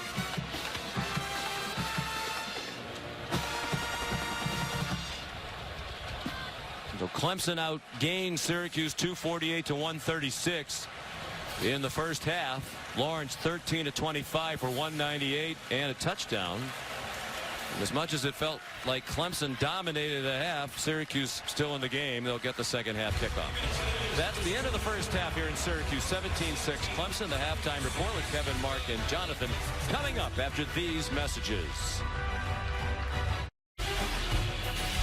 And we welcome you back to Saturday Night Football on ABC, presented by Wells Fargo, and this presentation of the ACC on ESPN. Emotional scene here at halftime inside the Dome. Clemson leading 17-6, and just moments ago, Syracuse University retiring the number 72 jersey of one of the great players in school history, Tim Green, the all-time leader in sacks and career tackles by a defensive lineman. Announced in November 2018 that he has been diagnosed with ALS. The battle continues. Unable to speak, his son Troy, who raised the number there, did a great job reading Tim's words to the sellout crowd here. Wife Ilsa, their 5 children, driven around by Pete Sala, who runs the Dome. Did a lap around the stadium to a rousing standing ovation from just down the road, just outside Syracuse in Liverpool, New York. All-American twice, academic All-American as well. You know that he went on to have a distinguished career with the Atlanta Falcons, also a best-selling author. He was a lawyer and a very important person in the history of the Syracuse football program. When Dick McPherson got here as the head coach, he said we have to have the great players in New York State stay in New York State. Tim was recruited by everybody. And because he decided to stay home, a lot of very good players followed him here that helped Coach McPherson build this into one of the top programs in the country. And with more on that, here's Maria Taylor. That's right, Sean. I have the son of Tim Green, Troy, and you just read your father's words, and he said that this opportunity fulfills a lifetime of dreams. So describe what he feels about this moment, having his jersey retired. He's just incredibly honored. I mean, it's been a lifetime for him. He lived here. He went to school here. He played in the pros. He came back here. So, you know, this is really who he is, and the Carrier Dome's a part of him. So it's really special. Now, 10 months ago, he made public that he was battling ALS. How has he handled that battle? He hasn't slowed down much. I mean, he's a real warrior. He's trying to lead the charge and help people, everybody with ALS, not just himself. And so it's really been, I mean, it's admirable just to see as a son or just anybody on the outside. It's been great. I know you guys as a family, you created a foundation, Tackle ALS. What is the work that you guys are doing to attack this disease? So at Tackle ALS, 100% of the donations go towards ALS research. There's no admin fees or anything like that. It's all going to new cutting-edge treatments for people with ALS, regardless of how long they've had it. And it's inclusive to everybody. It's not expensive, so everybody can get in. And just this week, we broke $3.2 million, so it's really exciting. Well, congratulations. A proud son, and obviously the proud Orange Nation here for Tim Green. A round ovation the entire time that he was down there. Thank you. Have a good one. Bye. Well said, Maria. Proud son. I know Tim's very proud of the job that Troy did reading those beautiful words from his dad. You know, we've listed the accomplishments. Yeah. It's mind-boggling how good Tim Green is at, you know, everything that he does. There's a run. Is it a first down from O'Neal? And just a wonderful human being. You know, it just breaks your heart to see him and his family having to deal with this. But like everything that he's ever done, Tim doing it with a lot of grace and class and courage. That's what I've witnessed and really enjoyed watching that at halftime. Watched the entire ceremony, and you could see the outpouring of love from his family and his friends. So very, very touching moment tonight. And very well deserved. Syracuse on offense here to start the half. Sean Riley the catch near sideline. So after the first down, they get 5. Riley looks like he's came up a little bit ginger on that leg. Syracuse trying to get into that attack mode they talked to us about this week. O'Neal bounces off a hit, gets 2. Yeah, that was about as fast as they've snapped the ball tonight on offense. O'Neal's had a couple good carries here to start this second half. Those linebackers and Kayvon Wallace attacking him, and it's third and manageable again for DeVito here. Trying to slow down the rush. Look out! DeVito spins away from Chad Smith, but stumbles down. They brought both the linebackers, Smith and Skalski, which they've done all night. Right here and right here. You can see they continue to come free off the edge. When you're empty, you have 5 offensive linemen, and they're only bringing 5, but because of the confusion they're creating, this offensive line, it seems like almost every third down is sliding the wrong direction from where the blitz ends up coming from. Mari Rogers back for this punt. Sterling Hoffrichter. And that was a bomb driving Rogers back inside the 10. And Syracuse there in coverage as well.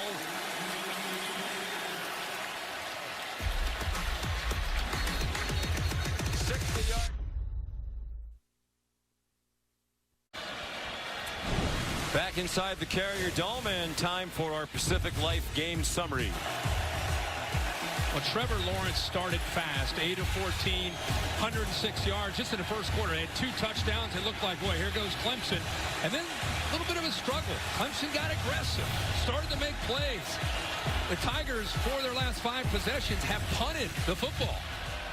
They start with a toss to Travis Etienne. Burst of speed, but a good tackle by Lakeem Williams to keep Etienne under control. He got to the 14. And it'll be 2nd down and 3. See, Sean, I think that's where they go back to. They got away from Etienne in the latter part of the first half. I think you get back to running the football and being patient, and then take your shots downfield. 10 carries now for 47 yards for Etienne. They have the same play in the other direction.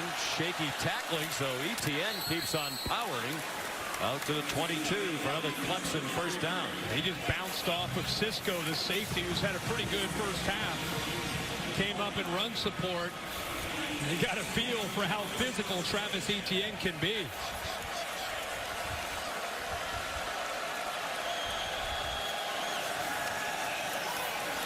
Lawrence, far sideline, up for grabs and intercepted by Christopher Frederick. Still on his feet. Inside the 10 and out of bounds. Intended for T. Higgins, but it wound up in the arms of Frederick, the 5th-year senior from Georgia, who has his 6th career INT. Sean, this is great film study and preparation, anticipating this back shoulder throw. Gets a hand on the ball, it goes up in the air, and then he's able to locate it and make the interception. But the play was him anticipating this ball being thrown back instead of downfield. We've seen that throw in the first half. That is a big-time play by the senior and 3-year starter. That's where the experience comes into play for the corner. And Trevor Lawrence, who threw 4 interceptions all of last season in 15 games, as compared to 30 touchdown passes, has thrown 4 interceptions already this year. The veteran Frederick, his 34th career start, has them inside the 10. DeVito needs to throw it away, and he throws it to the other team. Mario Goodrich takes it back for Clemson. A huge mistake by Tommy DeVito. DeVito's athletic ability keeps the play alive, but I don't have any idea what he's thinking. He's outside of the pocket, throw the ball away. He loses sight of a receiver. There's just nobody there. A mental collapse by the quarterback, who's for the most part played smart tonight. That ball never had a chance of getting to Adams. There were 2 different Clemson defenders. He should have just thrown that up into the stands. A critical mistake. They're ruling on the field interception. I guess they're trying to make sure that Goodrich was in bounds, but he's clearly in bounds. Although I think what they're saying is he stepped out of bounds after the interception. So it'll be an interception, but the ball is going to come back inside the 5-yard line. How about the athletic ability by Goodrich? He falls. Ball's in the air while he's on the ground. And then he comes up. It looks like he's actually going to go back to the 4-yard line. But he was on the ground, and the ball is flying through the air, and then he's able to come up. You see he took a shot by Adams and then just gets up, but still no excuse for Tommy DeVito. I know he's a first-year starter, but he's got to get outside of the pocket on 1st and 10, especially early. Throw it away. First career interception for Mario Goodrich, sophomore from Kansas City, Missouri. It's confirmed. First down, Clemson. That's on me, says Tommy DeVito, and he's absolutely right. You just cannot make that play, especially the crowd alive. At the very least, even if you kick a field goal. Well, how about the opportunity? You're at the 9-yard line. Your defense just made maybe the play of the game to get you back in it, and the very next play you throw an interception. Got to shake that one off. So back-to-back turnovers. The crowd is still engaged. Lawrence bounced off a hit. Andre Sisco, and got tackled by Kingsley Jonathan. Hey, Sisco, sophomore, is known for his interceptions. He had 7 last year, already 2 this year. Man, he comes up, he's a physical safety for a smaller defensive back. They would like him to be a better tackler. Yeah. That time he went for the hit but didn't wrap anybody up, and there was a couple of extra yards.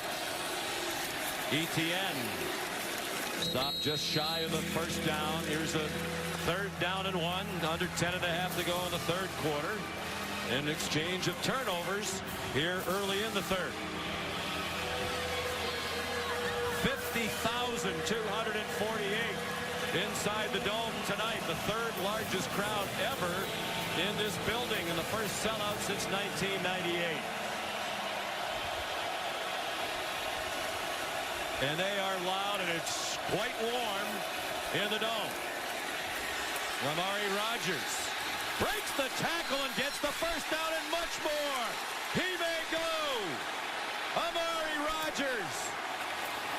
Touchdown, Clemson. What a turn of events. 87 yards. The last time this building was sold out, Amari Rodgers' dad, T. Martin, was the quarterback for Tennessee, who led the Vols to a victory here on their way to a national championship. And what a huge play this is. Cordy misses the open field tackle. How much has Clemson been waiting for Rodgers to come back and make plays like this? They may take a peek just to see if he was inbounds all the way to the end zone, but 2 missed tackles. Cordy and then Evan Foster misses as well with a poor angle. But how about Amari Rodgers back in under 6 months from an ACL? Unbelievable. The previous play is under further review. They're going to look to see if he stepped out of bounds. But I guess that close to the sideline, Cordy felt like he could shove him out of bounds, but wrap him up. Yeah, this is selling out the entire defense up here trying to make a play, still in bounds. It looked like his heel was in the air there. I don't think his heel touched. Inbounds. Watch the heel. I don't know. You think that heel is the heel? You know, down? it's interesting. It looks like there's almost a green indentation right there into the white line, which is where his heel was. He wasn't stepping on the paint, but it almost looks like there should have been white there where his heel did touch the ground. Well, he timed that up pretty well, didn't he? Hit that green spot. We went to practice the end of last week before the game against A&M. He had a huge brace on his right knee. They weren't sure if Amari would play last week. He did. He got a huge hand when he came into the game, as the fans know how hard he worked to come back from an ACL. I just don't think you can look at that video and say without a question that his left heel is touching. But you can see, you know, there's a couple little indentations there. Right where his heel is, there's a little triangle into the white line where there should be some paint. I guess, Dave Katai, if you're the home team and you didn't paint the field well enough, I guess it's your own fault. It looks like a foul line down the minor league ballpark. But as Kirk said, that heel is over the sideline, but that doesn't mean he's out of bounds. Right. He has to compress and touch the sideline. I thought his heel stayed up, but I don't see enough here to change this call, in my opinion. You can't factor in that there should have been a line there. That there's a chunk out of the line.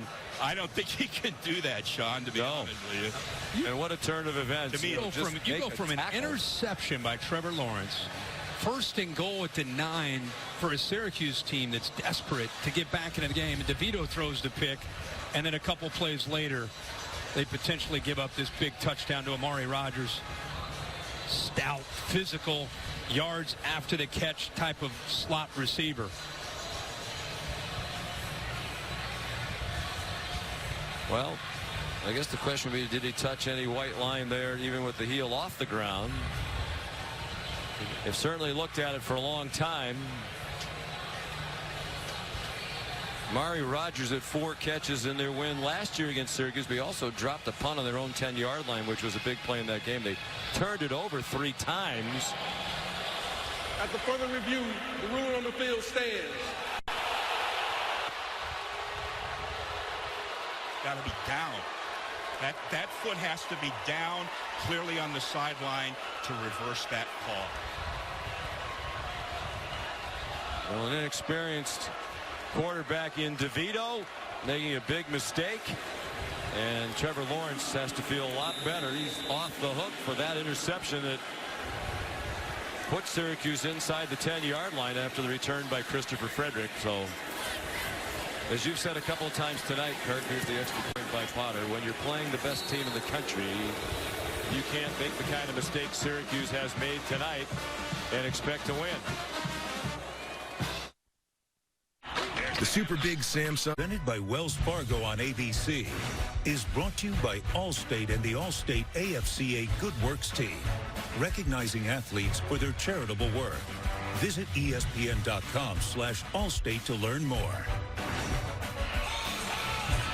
Well, yesterday, Syracuse University celebrated the grand opening of the Barnes Center at the Arch. Yeah, that is an esports room. It's a health, wellness, and recreation complex. The focus of the center, the physical and mental health of the student population here. It's right next to the Carrier Dome. I had the honor of emceeing the ceremony yesterday. Named for Steve Barnes, former chairman of the Board of Trustees here, who gave the lead gift with his wife, Deborah. You saw the video. We went and worked out there today, our family, this morning. It's unbelievable. Yeah, that's great. A lot of things happening here. It seems like a big weekend. Yeah. Homecoming weekend, reunion weekend, the dedication of the Barnes Center at the Arch. Kickoff by BT Potter is a touchback. ACC Network is your home for more ACC sports. Get ACCN.com. That's where you want to visit. Check for riders in your area. You don't see your provider listed, contact them to get them to carry ACC Network. How about Syracuse? If you think about before this game started, we would have told them, guys, you're going to be in the red zone against this Clemson defense 3 times, and you're going to have to settle for 2 short field goals and throw an interception. So no touchdowns in 3 attempts. As you said, they're making mistakes that you just can't make. Logan Rudolph dumped Mo Neal for a loss. How great is this to see for Clemson? Other defensive ends stepping up and making plays besides Xavier Thomas. They're waiting for Rudolph and Foster and KJ Henry. They're playing up to 5 different defensive ends, along with Thomas and Maskell. So they're waiting to see who's going to become the guy. Right now they're staying fresh by rotating a lot of different bodies in. Dabble said the other day, we don't have the first-round picks like last year. We have strength in numbers. Flag down, probably for a hold based on where it was thrown. DeVito learned the lesson that time and just threw the ball away. Well, Logan Rudolph that time, there wasn't any blitz. There wasn't anything to try to confuse anybody. It's just power. Again, another play by 34, just pushing the tackle. Vettorello right into the backfield. How nice is that for Clemson? And a holding call. The penalty is declined. 3rd down. Carlos Vettorello guilty of the hold. Nice couple plays there by young Logan Rudolph. Brent Venables is playing a lot more 3 down linemen, 2 linebackers, 6 defensive backs. They rotate, and that's the strength and the experience now, the back end. You'll see 5 or 6 defensive backs in there, but very often only 3 D linemen.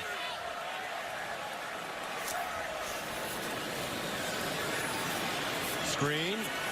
Mo Neal. Ooh, that hit hard as he goes down at the 30-yard line. Here's the next future young star in this defensive front. 13, true freshman Tyler Davis. Watch him on his screen. Watch his speed. Keep in mind he's about 300 pounds, never gives up on that play, and is able to get back, chase down that fast running back and Abdul Adams. Good effort there. What's amazing, Kirk, how quickly it went from it looked like this is going to be here we go a game and a seat warmer for Clemson again against Syracuse, and the Decision by DeVito.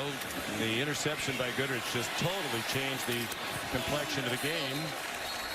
Amari Rogers chopped out of bounds after a 52-yard punt. Abdul Adams the tackle. 8:08 to go, third quarter, 24-6 Clemson. Cassidy Hubbard with a studio update. After nearly 3 hours of delays, this was a sloppy ending in Ames, especially for Cyclone fans. Iowa punting 90 seconds ago. Iowa State's Deshaunte Jones trying to field it. Datron Young runs into his own teammate, fumble. Iowa recovers, holds on to win 18-17. Sean, Herbie, back to you. Wow, that is a long day, and what a bizarre way to decide the game at the very end. Here, Clemson leading 24-6. Travis Etienne tripped up after he crossed the 35-yard line. Looked like after an 87-yard touchdown in their last series, there might be another very long touchdown. He's only had 58 yards rushing, and this is one of the ways, of course, they get Etienne the football like any great back, and he's not able to quite get on track, and he can catch the ball to the backfield. Just get him out in space where he can make people miss and have room to run. Well, the career-high 4 catches last week against A&M. He told us last week one of his goals in the offseason is make himself a better pass receiver, more of an option in the passing game. Lawrence hit as he threw, and it was too high for Joseph Ngata. Lakeem Williams brought the pressure from the linebacker spot. This offense, to me, is still, believe it or not, a work in progress. I mean, we're in the 3rd game of the year. This thing's going to change drastically by the time they get to game 5, game 6, game 7. But it's just not quite clicking. And they're out of rhythm, with the passing game and the running game and how they can complement one another. Lawrence rolls to his right and throws an interception. Trill Williams with one man to beat, and he's taken down at the 3-yard line by Travis Etienne. Well, you just said it, Herbie. It's surprisingly out of sync given all the talent they have, most of them returnees. Yeah, you watch this play and you'll see right here, right in the middle, of safety is just sitting there. I mean, the entire time Trevor Lawrence is rolling to his right, I just don't think he ever saw him. He threw it right into his chest, which again is just so unlike Trevor Lawrence. But a miscue. Williams is there to capitalize, and the progressive pylon cam shows you that he's just a little bit short of getting to the goal line. 3 times they've been in the red zone, only 2 field goals. Crowd wanted DeVito to get the ball snapped with Clemson defenders running off and on. Javion Howard stopped shy of the goal line. Isaiah Simmons, 41-yard return of the interception. That last play, if you're Tommy DeVito, he's on a boot there. That's where you say to the coach, if he keeps that, he could have walked to the end zone. Nobody's expecting him to hold on to the ball. High formation. Howard again, and he stopped at the 1-yard line. Tanner Muse, the safety up there. When we visited with Dino Babers yesterday, he talked a lot about Tanner Muse. He thinks he's a tremendous player. He has scored touchdowns against Syracuse in the games in 16 and 17. He's basically a linebacker that's been a safety in this defense for the last few years and doing more downhill tackling. There it is. There it is. And Isaiah Simmons tripped him up, using his great athleticism to make the play on DeVito. Without it being Simmons out there, that's a walk-in touchdown because most guys don't have that kind of quickness at that size. Is it a down too late? Did they wait till 3rd down? If you call that on 2nd down, I think it's you walk down. But that time on 3rd down, an alert Isaiah Simmons starts to collapse, but at the same time just has an eye just in case on DeVito. Abdul Adams, the tailback. DeVito steps up. DeVito down to the 1-yard line, but not in. James Skelski stops him, and Clemson takes over on downs. A nightmare inside the 10-yard line for Dino Babers and the Syracuse Orange. The credit goes to Nolan Turner on one side and also backup linebacker Spector staying with with their receivers, no one to throw the ball to. They thought they might catch him napping, allow him to make the throw. Everybody's covered, and he has to run into the teeth of the defense. 4 times they've been in the red zone, and they can't come away with any touchdowns. Another view from the progressive pylon cam. He's well short. Dabo Swinney's defense holds. He told us on the call this week how proud he was of the defense in the game you called.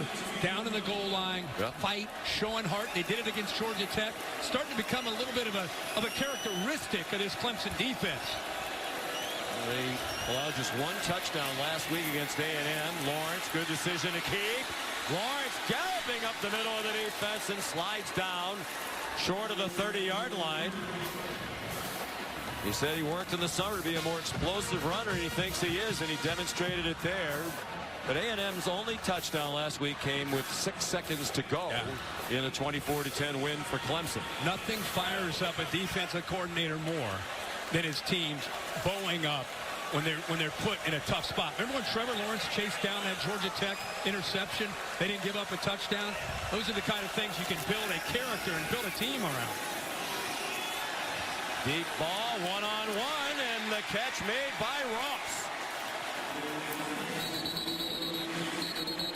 Antoine Cordy in coverage, where they just win so many of the 50-50 balls with their size and athleticism out wide. And Cordy's 5'8", and Justin Ross is 6'4".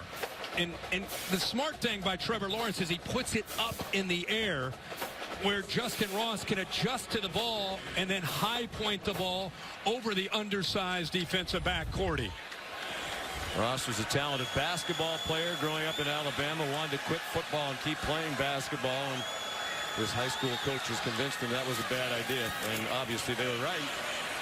Amari Rogers, gain of 2, and we're under 5 minutes to go in the 3rd quarter. Clemson leading 24-6. You know, and you could be a fan of either one of these teams, Kirk, and probably think we should be ahead by more. Oh, yeah. Dominated a lot of the night, really couldn't pull away. Then Syracuse has a couple of great chances to get right back in the game, couldn't take advantage of it. You're right, both sides.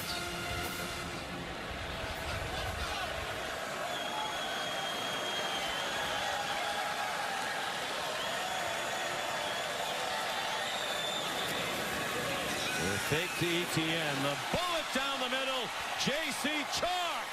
Touchdown, but a flag down. Back behind the line of scrimmage.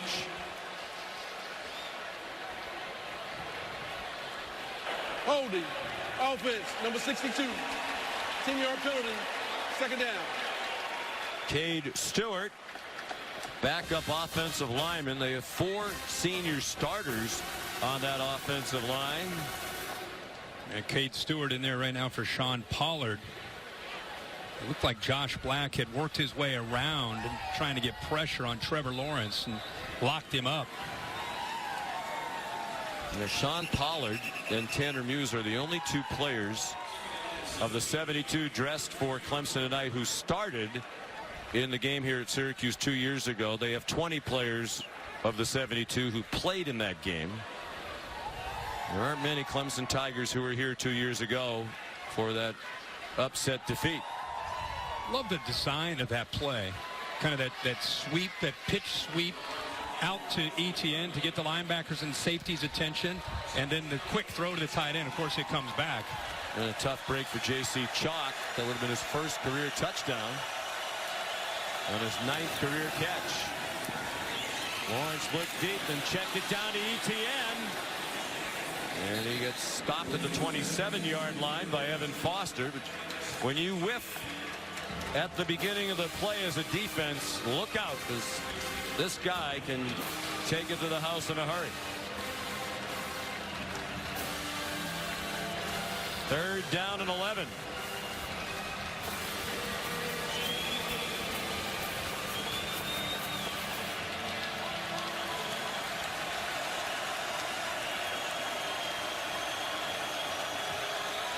Lawrence 18 out of 33, 2 touchdowns and 2 interceptions. Etienne stopped well short of the first down by Lakeem Williams, and Dabo Swinney will send the field goal team on.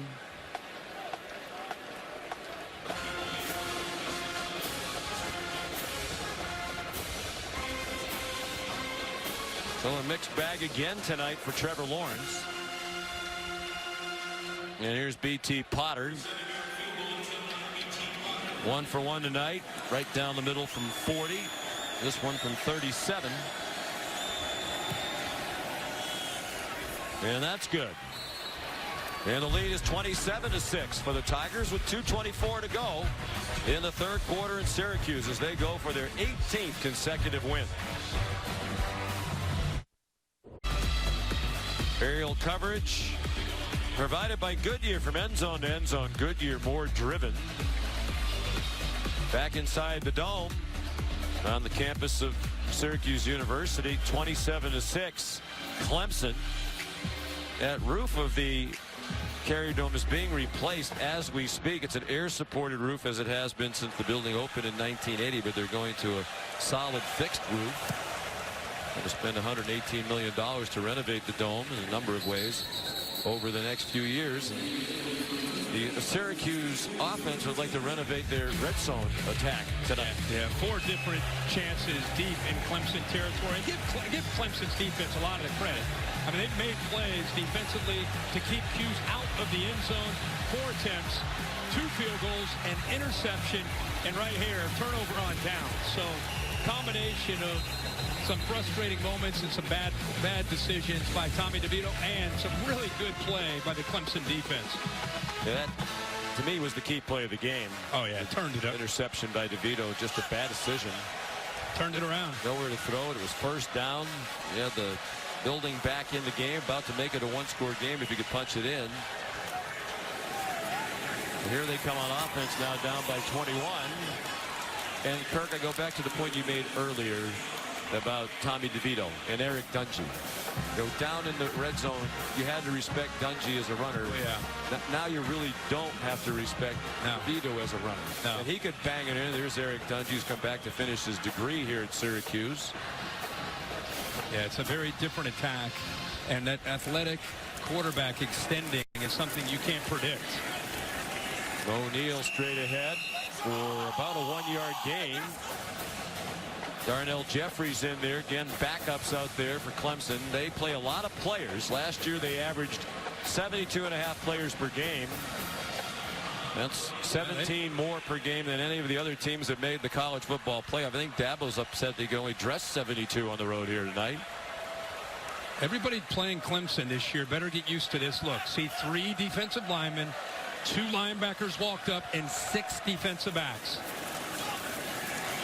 And even with 3 men rushing, they get after DeVito, who dives ahead short of the first down at the 33-yard line. You know, typically Brent Venables would use that package on just 3rd down. They're using it on 1st down, 2nd down, and 3rd down. And it goes back to what you and I talked about, the versatility of the secondary with Tanner Muse, Kayvon Wallace. Guys like this allow them to do that. Isaiah Simmons allow them to be almost linebackers. And here's a look at it now. Muse as if he might blitz. Muse here, Skowski here. Simmons back deep. Ordinarily he's a linebacker, but he can be a safety. And Dino Babers, you never know where they're coming from, and it's Simmons right up the middle. Dino Babers said it yesterday, and he was right. It's about 11, 12, and 19 on the defense because they are so versatile, you never know where they're playing. Well, they can play back, and they can play up, and they can blitz. And look how he disguises, and then comes. The offensive line's not going to be able to account for all these blitzing backers. And this is, again, this is the new package. This is the answer to losing Christian Wilkins and Dexter Lawrence and Austin Bryant and Colin Farrell, all those great front 4 players. This is that answer that Dino Babers and the rest of the ACC is going to have to come up with when you face Venables and the Tigers D.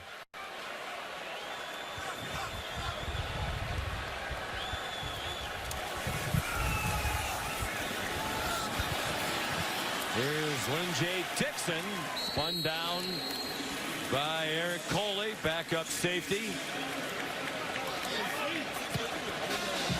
Clemson taking over on another big play by the defense.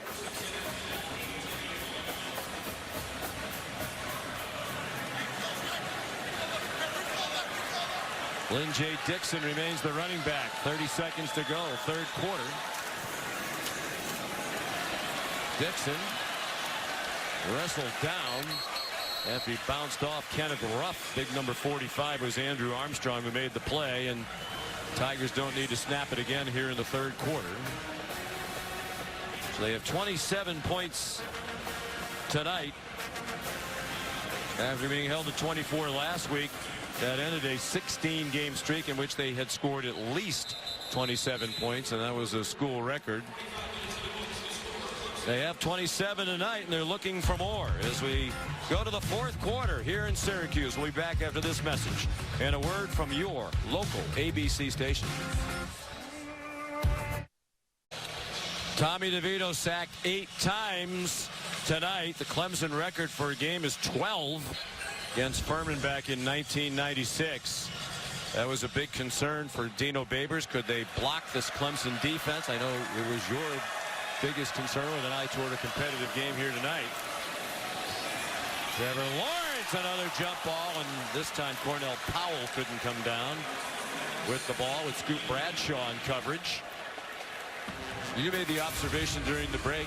We look at the effort here by Powell, the deep reserve and wide receiver, getting a chance here. End of the third quarter, the third largest crowd here has emptied out pretty quickly. Yeah, they got out of here in a hurry. And it just felt different after the DeVito interception. Yeah, that took all the air out of the building. They thought, man, here's our chance to start this second half, and the very next play, the interception. Yeah, it would have been a game, and then you wonder about the psyche of the Clemson team. Here we go again with a battle with Syracuse. Lawrence's pass behind Jalen Lay, the freshman tight end, getting a chance to play. They lost a couple of their tight ends a year ago. Part of what Dabo wants Trevor Lawrence to do is extend plays. Watch the tight end on the backside. And it's one thing to create and extend plays. It's another thing to locate an open receiver right now. Locate him right now. Get the ball out of your hands. He's late. And by the time he ends up throwing that ball, you can't end up making the throw. B.T. Potter trying to kick his third field goal tonight from a tough angle, and that one's off the left upright. No good from 33 yards.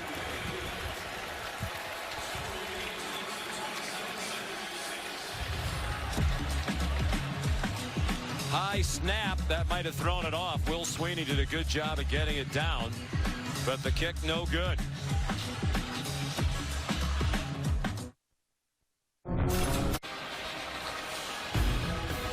Kick off your week 2 with Sunday NFL Countdown. Randy Moss sits down with Odell Beckham Jr. Jarvis Landry, the Browns. He'll also rank this week's best catches from college football, and you got Moss plus 2 of the best to ever do it. Peyton Manning and J.J. Watt go one-on-one. Sunday NFL Countdown tomorrow morning at 10 on ESPN. Abdul Adams, the ball carrier for Syracuse. You a big NFL fan? Yes, sir. You follow it on Sundays? I do. Do you have a team? Or you I just prefer kind of the college game. Yeah, I me too. enjoy watching the NFL.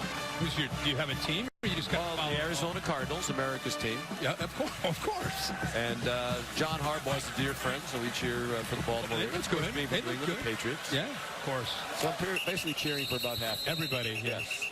That's like me. I kind of cheer for individuals after you cover them in college, right, and then watch them go up and play in the NFL. Love to see them do well. All start. Offense number 63. 5-yard penalty, but second down. Living in Nashville, I grew up a Bengals fan. I grew up in Southwest Ohio, so I always liked the Bengals. But I've lived in Nashville for the last 8 years, and then my guy Mike Vrabel ends up moving down and become the head coach with the Titans, and I've kind of been becoming a Titans fan the last few years too. So you're all over the map. Yeah, kind of like you. Yeah. Reserve the right to cheer for every team. Yes.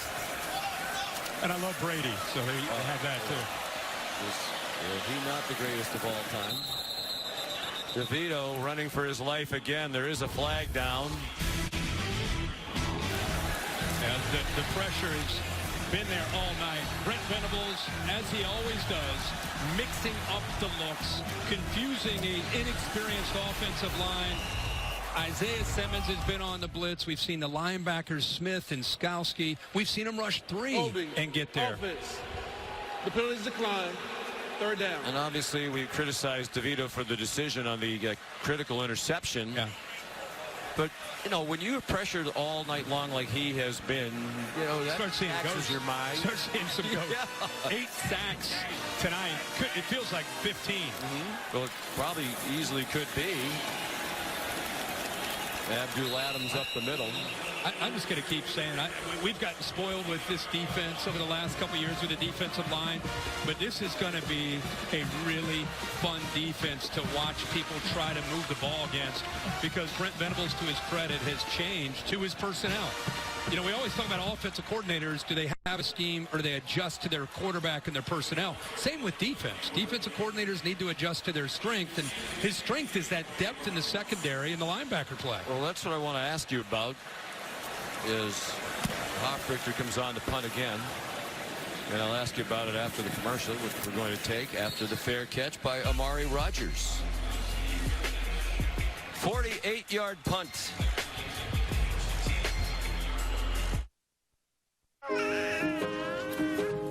Ready? Saturday Night Football on ABC is presented by Wells Fargo. This is a commitment to better banking. This is Wells Fargo. And in part by Pacific Life, 150 years strong. Protection and retirement solutions for your future. Another well-known local eatery back to 1917, Hides of Liverpool.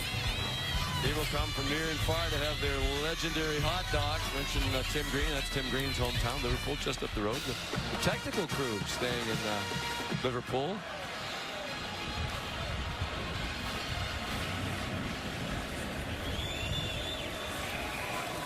And Trevor Lawrence, they start out this possession in the pistol, leading by 3 touchdowns with 13 minutes to go. Great to see Amari Rogers back. Came back from the ACL. Returned last week, and everybody marveled that he was able to come back to that A&M game. Has made a big impact tonight. None bigger than this one right here. Stiff arm, yards after the catch. Low center of gravity, almost like a running back, and what he can do in catching the football. More importantly, the leadership. He's the leader, one of the great leaders of this offense. For the Tigers, it's big to have 3 back. Late pitch to Etienne, and with his speed, he has the first down, run down by Andrew Armstrong. So Amari Rogers, that long touchdown, is 121 yards receiving, 2 touchdowns total on 4 catches, and T. Higgins has 150 yards receiving on 7 catches. So they have combined for more than half of Clemson's total yardage tonight. They're 495 as a team. TJ Chase, the catch, is second of the season. Eric Coley, the tackle. Let's send you back to the studio. Thanks, Sean. After Kentucky missed a 35-yard field goal to take the lead in the final minute, Florida, trying to run out the clock, just runs for a TD. 76 yards score to seal it. The Gators overcame a double-digit deficit in the second half for the win, guys. Wow, really tough loss for Kentucky. They struggled so much over the years against Florida. Lynn J. Dixon, tough run. Flag down on the play.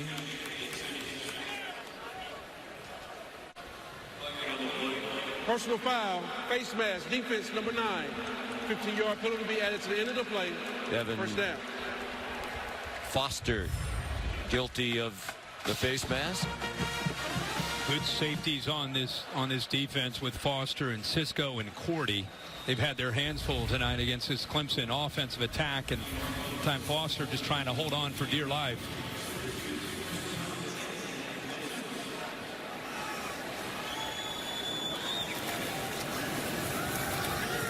Lawrence, little RPO action. Davis Allen, the true freshman tight end, who the coaches think is going to be a star. He has the catch, his first career catch. 6'6", 240 out of Calhoun, Georgia. Didn't get there until the summer, but he's picking it up quickly. A lot of those freshmen enrolled mid-semester back in January and have all of spring practice. They had a need at tight end, so he and the other true freshman, Jalen Lay, number 85, both seeing action earlier than perhaps the coaches might have liked.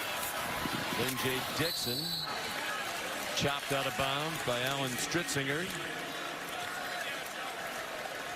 You know, the evacuation of the crowd, do you think it's just a coincidence that they shut off the adult beverages after the third quarter? Well, you have more experience than I do, but I'm venturing to guess that. Well, they made an announcement that alcohol's not served after the third quarter, and there was a booing. And then and you said they were getting pretty aggressive pretty early today. For their, getting their game face on. They were down around Marshall Street very early in the afternoon to pregame for this one. Lawrence had to get rid of it quickly. Another. Oh my goodness! What a catch by Frank Ladson for a Clemson touchdown. There's another true freshman for Clemson. Ngata at 10 gets a lot of the attention. You just talked about the tight end, and now Frank Ladson out of Miami. Look at this effort. He's falling backwards and holds on to the football. Incredible concentration. And Trevor Lawrence is a happy man to have these wide receivers to throw the football to. That's incredible. Ho-hum. Yeah, they're just another day at the office. Yeah, they're just reloading with wide receivers now at Clemson. Ladson, another tall receiver, 6'3", 195 out of South Dade High School in Miami. What a catch. His second career touchdown. Tell him we're flexible. Don't worry. My Dutch is okay. Friends, we hope you'll help people affected by Hurricane Dorian. Your donation will support Red Cross preparation, response, recovery efforts in the U.S. and the Bahamas. Go to redcross.org/ESPN or call 1-800-RED-CROSS to donate now.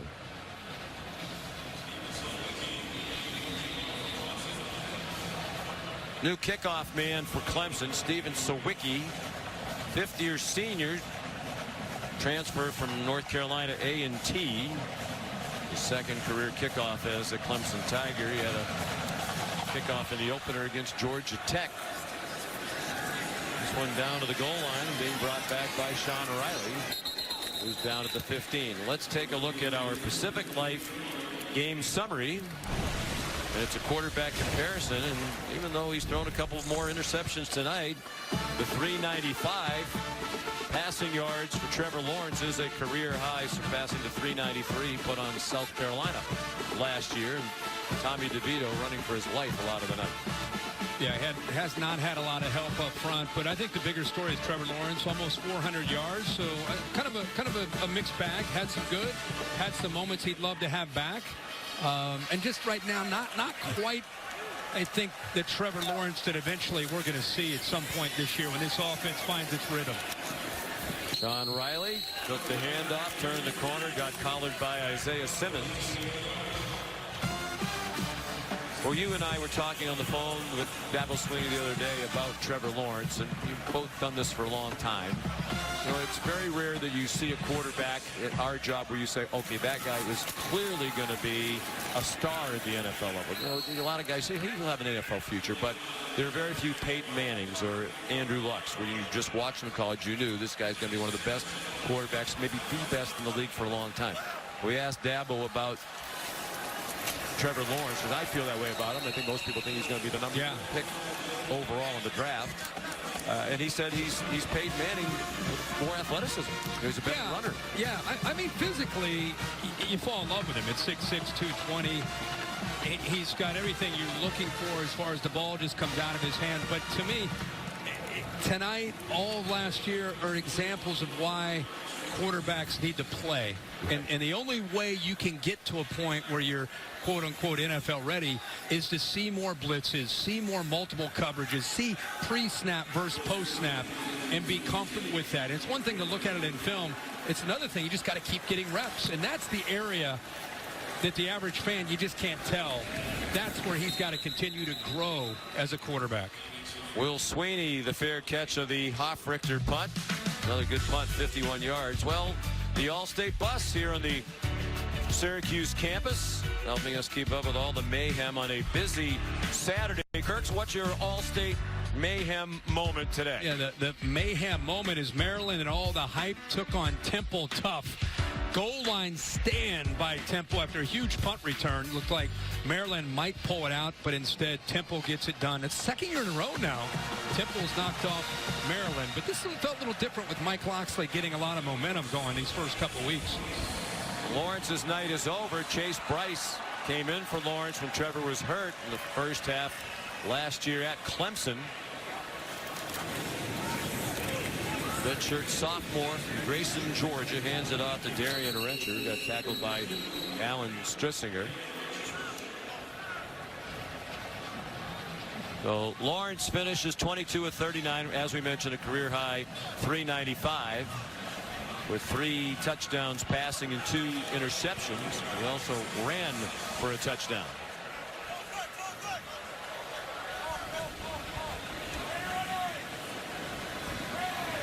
Bryce with Rencher still the running back. Brandon Berry makes the tackle on Rencher. Yeah, the game started pretty fast for Trevor Lawrence and the Tigers offense. They made some plays, and then things kind of, as we said, kind of a mixed bag. He's had moments where I think he's waited and kind of locked in on receivers, moments where he hasn't quite seen the defense and read it properly. So, and then other moments where he's had some help, had some great plays by the wide receivers. So a night where you get a win, you're happy, obviously, and you look forward to getting back to the film room and continuing to learn and grow. There's Bryce taking off running. And he crosses midfield before he's tackled by Eric Coley. Redshirt sophomore safety from Manlius, New York, just outside Syracuse. That opened up. Nice job by Rencher, the back leading the way. When I look at Chase Bryce, I think of that 4th down last year against Syracuse that kept Clemson's undefeated season alive, kept their national championship hopes alive because they were on the ropes. They're down 23-13 last year in Death Valley in a game you called in the 4th quarter and had to find a way to come back and win the game. And he converted in a big way. He's airing it out deep and just a little too long for Cornell Powell. But we talked about Bryce last year. It's game 5. He starts the league as the number 3 quarterback. Probably think he's not going to play. They promote Lawrence to starter. Kelly Bryant leaves. Now he's number 2. Then this happens to Lawrence in the 2nd quarter. All of a sudden, Bryce has to come into the game. He was shaky at the beginning, but on 4th and 5, it was that throw that led to the game-winning touchdown with 41 seconds to go. We asked Dabo Sweeney, was that the biggest play of the season last year? He said, well, without it, we don't go 15-0. Right. And I don't want to fully say it was the biggest play, but I think it's one of those that lives forever in Clemson history in a perfect 15-0 season in a national championship. They might not have that without it. I was on the field before the game, like I do every Saturday, and just talking to coaches, and Dabo and I were talking about Chase Bryce, and he said, I would look at him and I would say he has a chance to, in the ACC, to be one of the more looked at as one of the more talented quarterbacks in the ACC. He's the backup behind Trevor Lawrence. Be interesting to see what he does with his future, with still 2 years of eligibility to play after this year. And Trevor Lawrence will be back next year because he's not eligible for the NFL draft. He is pressured. He steps up and fires incomplete. Intended for Joseph Ngata. Brandon Berry put the heat on Bryce. Stay tuned after the game, except on the West Coast, for your late local news over most of these ABC stations. Be sure to tune to ESPN later for Sports Center, the highlights of the day in sports. Here in Syracuse, it's Channel 9, the ABC affiliate. Wonderful feature about our producer, Bill Bonnell. You were kind enough to mention it's a special weekend for our family, but Bill Bonnell grew up in North Syracuse. Syracuse University graduate, hadn't been here for a game in 35 years. Wow, I didn't realize that. Big feature on Channel 9. Very well done. Bill used to work at Channel 9. Legendary anchor Rod Wood, who was there when we were in school, is still there, and he is awesome. Will Spires punts a touchback. It's over! It's over! Syracuse University is the national champion in 1983 in lacrosse. They have dethroned the king, and my goodness, they're going crazy down to the field. Roy Simmons hugging his assistant, John Tesco. 17-16 the final. Beautiful. Oh, look at that. I was already losing my hair back then in college. Yeah, that was the first lacrosse national championship. The legendary coach Roy Simmons. Matter of fact, Jeff McCormick is one of the captains of that team's here tonight as part of homecoming weekend. He's in the SU Letter Winners of Distinction, the Hall of Fame here. So you've done lacrosse. You obviously done basketball, baseball, football. What's your favorite as a play-by-play? The luge in the Olympics. Oh, really? Yeah. There was an article said I was the best luge announcer, 1992, and then my family reminded me you were the only luge announcer. So, yeah, bobsled and luge. No, I enjoy the variety. It's one of the reasons I love working at ESPN. We have all the sports. But, WAER has been a great training ground for so many of us. Luke Benson, the true freshman tight end from Pennsylvania, with his second catch of the night and of his career. But it's so fun to me to look over to our right and see the WAER booth and realize that, guys like Mike Tirico and Dave O'Brien and Dave Pash and so many of the broadcasters who've come through here really started at WAER. Listen, would you say this is probably the #1 school in the country for sports broadcasting? I mean, not even being biased. Probably right out of that sentence. Done. If I say that on the air, then I don't have to send in a donation. There's the WAER folks. There's the lads right there. They'll have our job shortly. Syracuse on offense. Aaron Hackett. It's interesting, too, here, the lineage. It goes back to Marty Glickman, class of 39, who was a great football player here. Look at this. And then because he became a great announcer in the New York area with the Knicks and the Giants, Costas, Albert, and Stockton all want to come here. And then because those guys are stars, Tirico, Iron Eagle, Beth Muller, Pash. I came here because we wanted to be those people. Yeah. And, I mentioned Dave O'Brien. There are many more. Dave O'Brien, of course, our lead play-by-play guy on the ACC network. But Marty Glickman was an accidental announcer.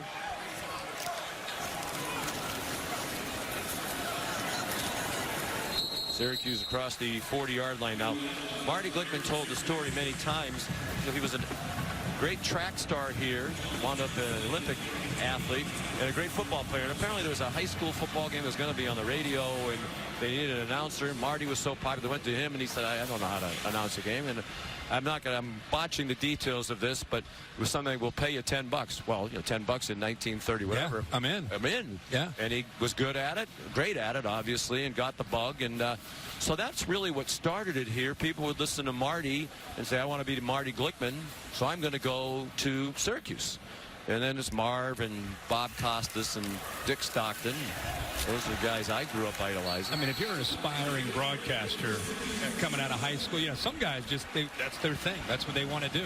What else do you even think about? Well, not to be falsely modest, because I'm not. I would not get into Syracuse today. I said at the awards ceremony last night. Not after your math background. I wanted to go to Notre Dame, and I wanted to go to Notre Dame, and they didn't take me, which turned out to be a blessing, because no offense to Notre Dame, but this was clearly the right place for somebody who wanted to be a sports broadcaster. Yeah. And it still is.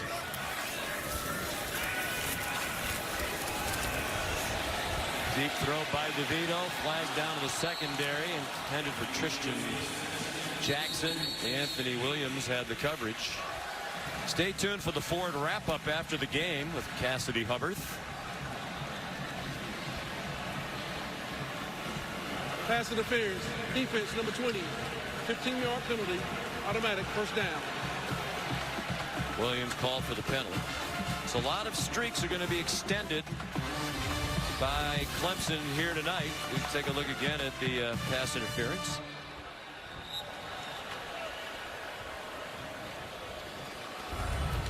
Ish. But it's going to be the 18th win in a row for Clemson, which is the new school record. With 17, they had tied the mark set in 2014 and 15. It's going to be their 20th straight win in the month of September.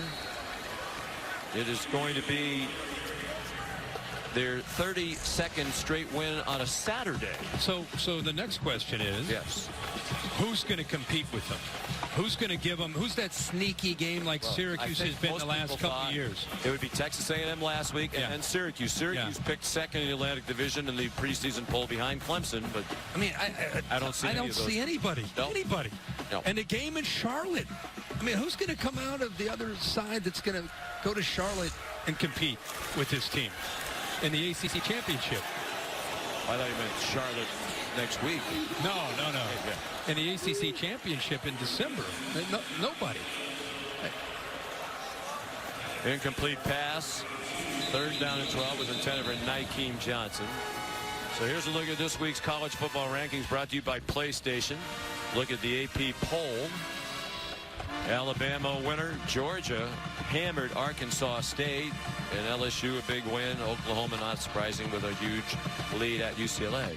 Bad news for Florida. They're in the top 10. Got a huge win tonight in Lexington, but they lost Felipe Franks, a very talented quarterback who's out for the year. Don't sleep on your Buckeyes. I'm not at all. Off to a great start. And I think they're playing. I said before the season started, they're playing with a chip on their shoulder with all the talk about what's Ohio State going to do without Urban Meyer, without Dwayne Haskins. They're kind of playing with a purpose right now with Ryan Day after the first 3 weeks. Andrew Booth, backup cornerback freshman. Yeah, true freshman. Really talented young player. Good effort to try to go up there, make a play on that football. Well, speaking of Ohio State, this is your first time broadcasting here, but you did play here. Yeah, way back. And you won. Came in here, yeah, we were big underdogs. Had Eddie George, Robert Smith. Joey Galloway actually was on that team, but he tore his ACL the week before. So we lost by, our most talented receiver. We came in here as big underdogs. Back then, Syracuse top 10, top 5, top 10 kind of team. Right.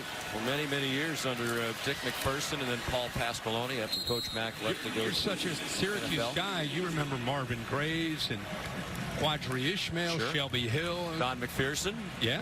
Here tonight. Just came out with a new book, which he was signing at the bookstore today. Clayton Welch is the new quarterback, fifth-year senior from Chico, California, getting a chance to play. Coaches had nice things to say about him in our meetings yesterday. Strong arm and tough. Played 2 years at Butte College out in California. You know who played at Butte College? One of the great quarterbacks of this era in the NFL. Really a future Hall of Famer. Rhymes with Aaron Rodgers.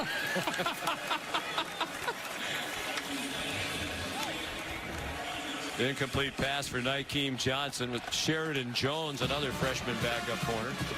So a tough night for Tommy DeVito. Under duress all night long. It was an offensive line that had struggled in the first two games, so you had a feeling it would continue against this Clemson bunch. He's tough. He kept getting up, but when they had a chance to really make it a game, he threw a terrible interception. Yeah, eight sacks on a night, but really doesn't tell the whole story of the amount of pressure that he faced with an offensive line that was just overmatched against Clemson in the blitz scheme of Brent Venables. And then, just when it looked like they might be down and out, they did get the big interception themselves to put themselves down at the 9-yard line at the beginning of the second half, and then he threw that inexplicable interception that just changed the game around. Michael Dukes, true freshman running back, in behind Bryce. A lot of people around the Clemson program will tell you they think Bryce is the second best quarterback in the ACC. Yeah, sure do. Later tonight on ESPN, after the Texas Tech-Arizona game, stay tuned for SportsCenter with Stan and Neil. They'll have the latest on Antonio Brown's status for Sunday's Patriot game against the Dolphins.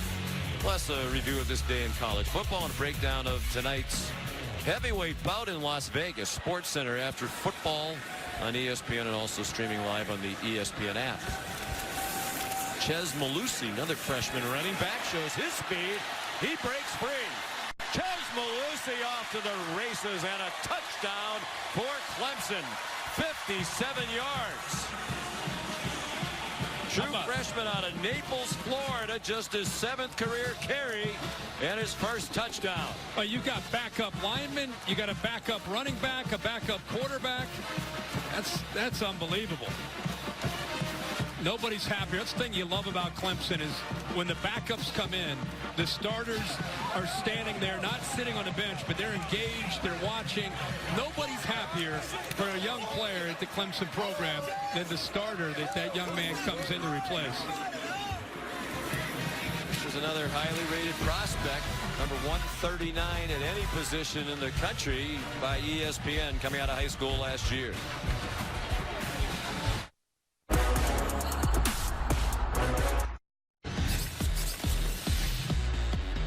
So this hole just opens up. Look at the blocking.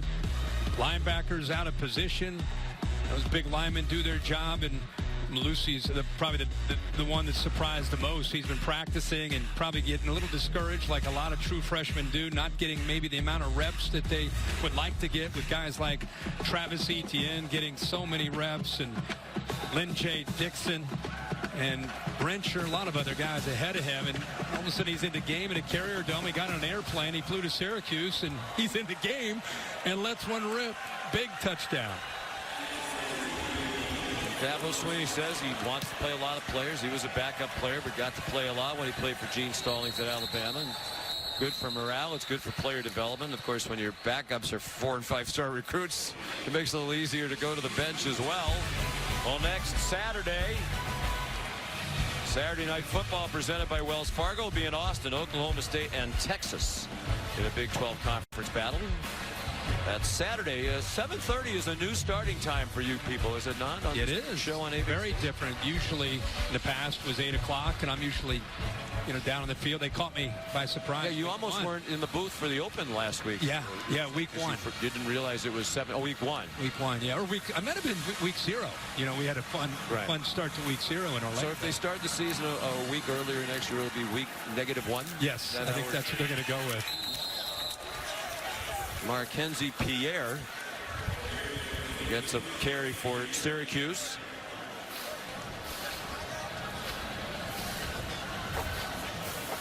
.30 seconds to go here at the Cuse.